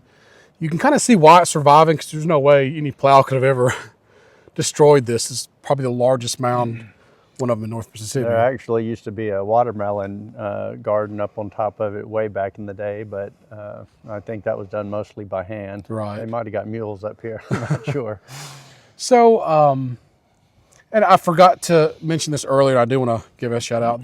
You mentioned earlier that this site is now owned by the Archaeological Conservancy. That's right. It's a great organization. What I like about them, they're a private group. Mm-hmm. They don't have much government say, which is good, especially these days. Mm-hmm. No one can come in and just take these from them. The local director is Jessica Crawford. She and I are good friends. I know you know Jessica. I do want to thank Jessica for allowing us to come here and film and all that. So thank you very much for that, Jessica, and thank you to everything that group does. Yeah, they're great. I have three big questions that we'll talk about up here. All right. The first question I have is we've already talked about the timeline. Mm-hmm. My next question is the location. Because as we've discussed earlier, most of these major ceremonial locations are either east or west of here along the river valleys. This is not. This is in what we call the Flatwoods, and then right next to it is the North Central Hills. Right. Neither location, neither physiographical region is known for these type of mounds. So first question is, and I know you have some stuff down, is why is it located here? Why was it built here? So I think we know the answer to this pretty well, and this is based on Janet Rafferty's survey work around here, where she recorded hundreds of sites of every age you can imagine, from Paleo-Indian up to historic house sites. But she was looking for Middle Woodland period sites, trying to find the settlements associated with this site. One of the things we know about this site for certain is that these mounds were built during the Middle Woodland period, but there was no resident population at that time. There are scattered artifacts of that age, but there's no village site or anything, no habitation site. So that kind of connects to my third question. We'll go back to the second one later. Is as you've stated and as the records show, this was not a village. It wasn't a habitation spot. Maybe a ceremonial site. We'll get into a little bit. But so again, going to that question at the same time, why was it built here? Third question would be, where did the people live? Where did they live? And where did they come from to get here and all that? So we know the answers to this, again, based on Dr. Rafferty's work, which I was so fortunate to get to participate in that as an undergraduate. I participated in the survey work where we would find, get permission from people, go out on their land and just walk in their agricultural fields until we found archaeological sites. It was still to this day the most fun I've ever had as an archaeologist. And what we found is that the people who built this mound, they were these sedentary hunter-gatherers. They lived in little, very small but very artifact-rich sites that are basically referred to as hamlets. So they're not village-sized by any means. They're very small sites, but they were very intensively occupied. One family or several families? Or? Probably like 3 or 4 houses, not big sites at all. How many families live there is anyone's guess. But what she found is that when people settled down, which happened probably around, roughly speaking, maybe 500 BC in this area, when people settle down, their populations explode. Right. When you're not mobile any longer, you can have more kids. When you're mobile, there are all kinds of constraints. You've only got 2 hips to carry them with. Right. You know, you got to carry all your stuff with you. So there are all kinds of biological and cultural constraints on population growth. Once you settle down, those are off. And the reason they probably settled down in the first place is that over millennia, there was gradual population growth until eventually you get to a point where, you know, you go to that berry patch and there's already somebody there. And slowly, populations grew to the point where you just couldn't be mobile anymore. There was too much competition for resources. At that point, people settled down, populations exploded, and they wound up in all these little scattered small settlements, these hamlets as we call them. And you find those in this part of Mississippi just sort of all over the place. This site is in the center of them all. It's central to them. We're about as far away from good water as you can get in this part of Mississippi, and that's not an accident. We're in the drainage divide between the Mississippi River drainage to the west and the Tombigbee to the east. And all of this communal effort that went into this place is a central place where people could come in. So when you've got this scattered, it's called a dispersed sedentary settlement pattern. When you've got that, you have to have some sort of focal point that basically helps bind the larger society together. And that's what we think this site was. Exactly what they did here to achieve that social bonding, we'll never know the particulars, but that's the function that this site served overall.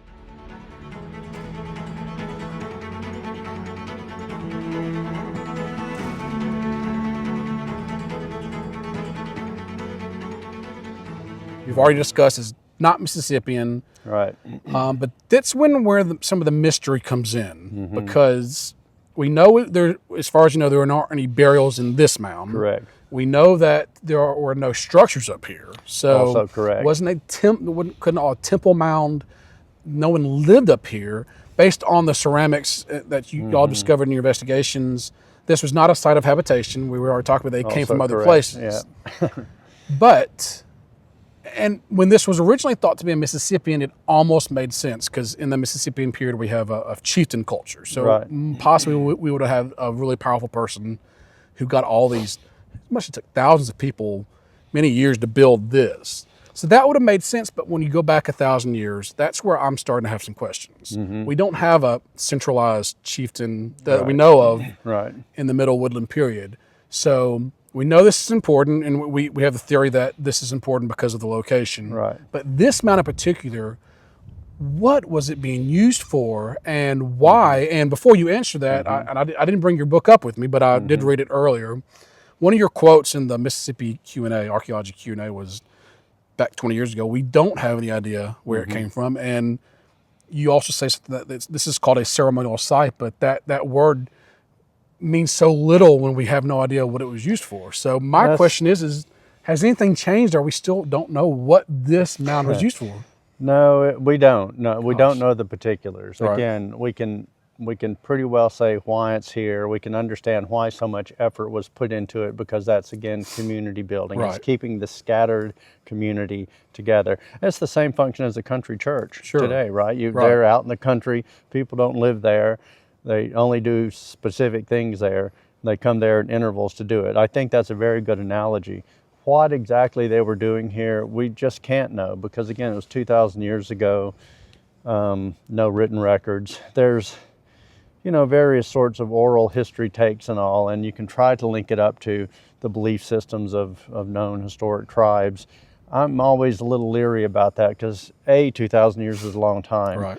and B, there was just so much population loss with European contact Right. that the holders of that knowledge, what we receive today, cannot be an unadulterated version of what people thought 2,000 years ago.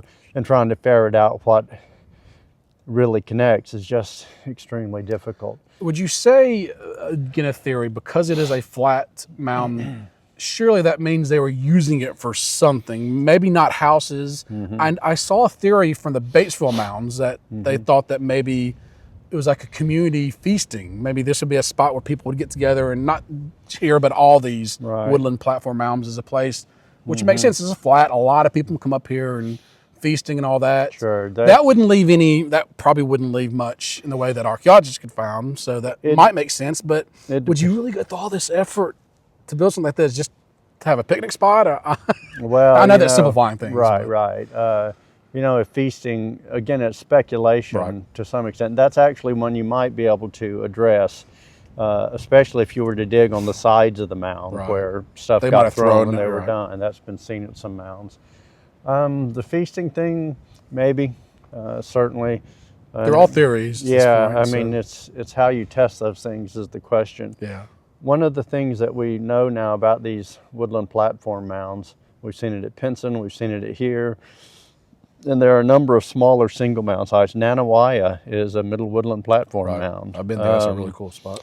The Florence Mound in Florence, Alabama is another one. There's one in Calhoun County called the Slate Springs I've been Mound. there. Oh, I found it. Well it was done. hard to find that one. I had to use my drone, but I found it. And what's typical about those is, again, when work has been done on them, they're not burial mounds, we don't find structures, and there's no resident population. So they're all serving the same sort of central function. Again, probably as a communal area to draw people in from the surrounding country. We'll never know exactly what they were up to on the mounds. It's just not. It's not something that you can necessarily discover archaeology unless there's. They didn't have written writing, so we wouldn't be able to find on.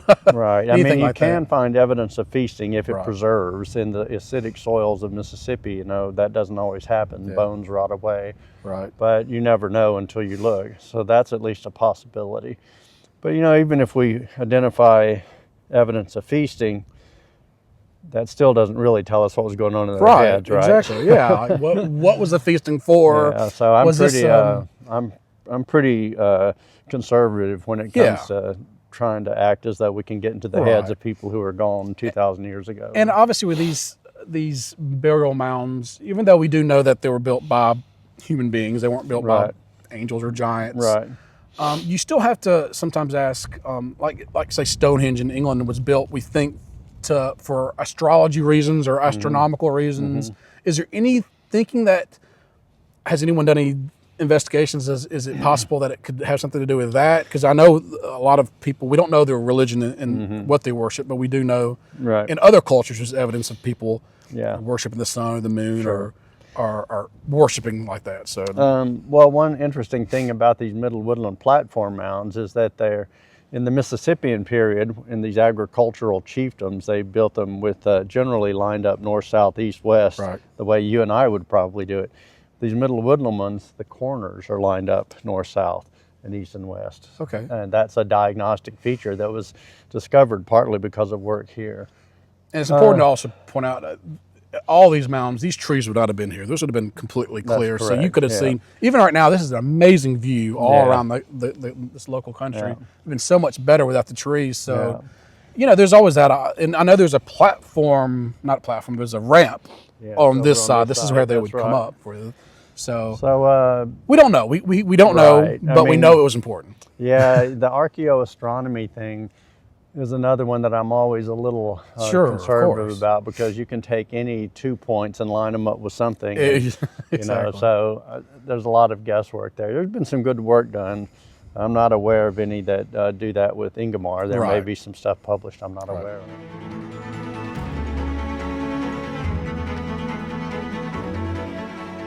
Last kind of questions I have is based on, and this is maybe a little controversial, at least somewhat, but a period that I'm interested in is Hernando de Soto. Now, in 1890s, the Smithsonian Cyrus Thomas found an object, a Spanish object that is now in the museum in New Albany.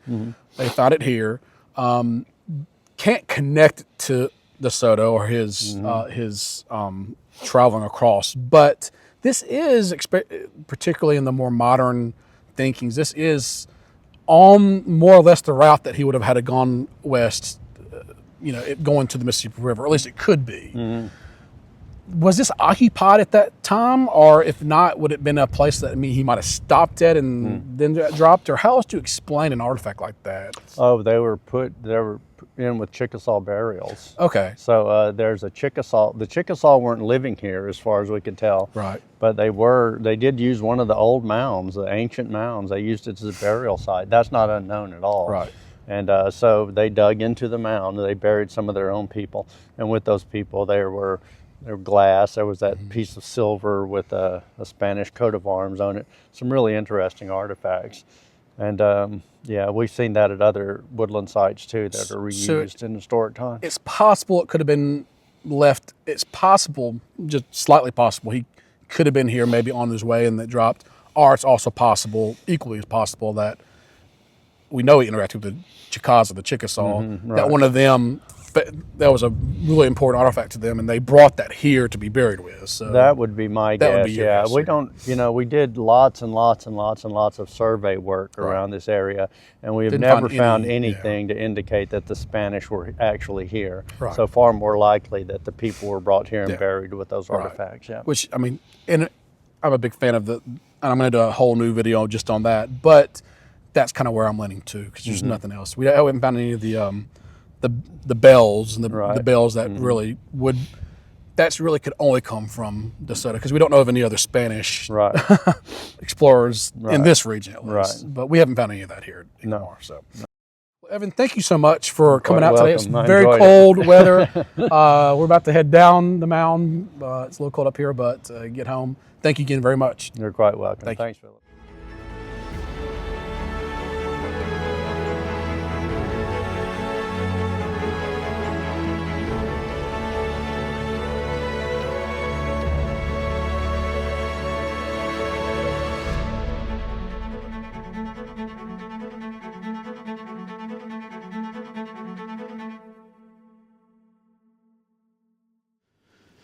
So those are the mounds of Mississippi, or at least North Mississippi. There are a lot more mounds that we need to visit and go investigate, but I'm a little tired now, so you'll have to forgive me for ending it here.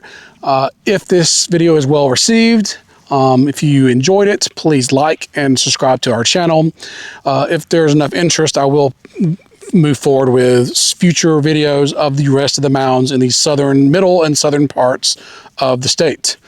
I do want to thank many people who helped make this video, particularly Dr. Evan Peacock for meeting me at Ingomar that very cold, wintry day, plus archaeologists with the Archaeological Conservancy who've helped me very much, archaeologists with the Mississippi Archaeological Association for very valuable help with the research, researchers and archivists at the University of Mississippi Library and the University of Mississippi Special Collections and Archives. All are very helpful in getting this video created, and I want to thank all of you for your help. So again, these are the mounds of Mississippi. Hopefully to see you soon.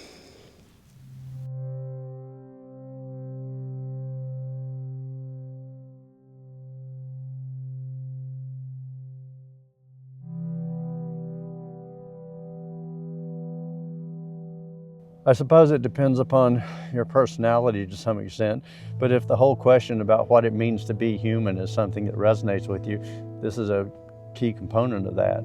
So it's really irreplaceable. There's just nothing like it. We're very, very fortunate to have archaeology this amazing in Mississippi.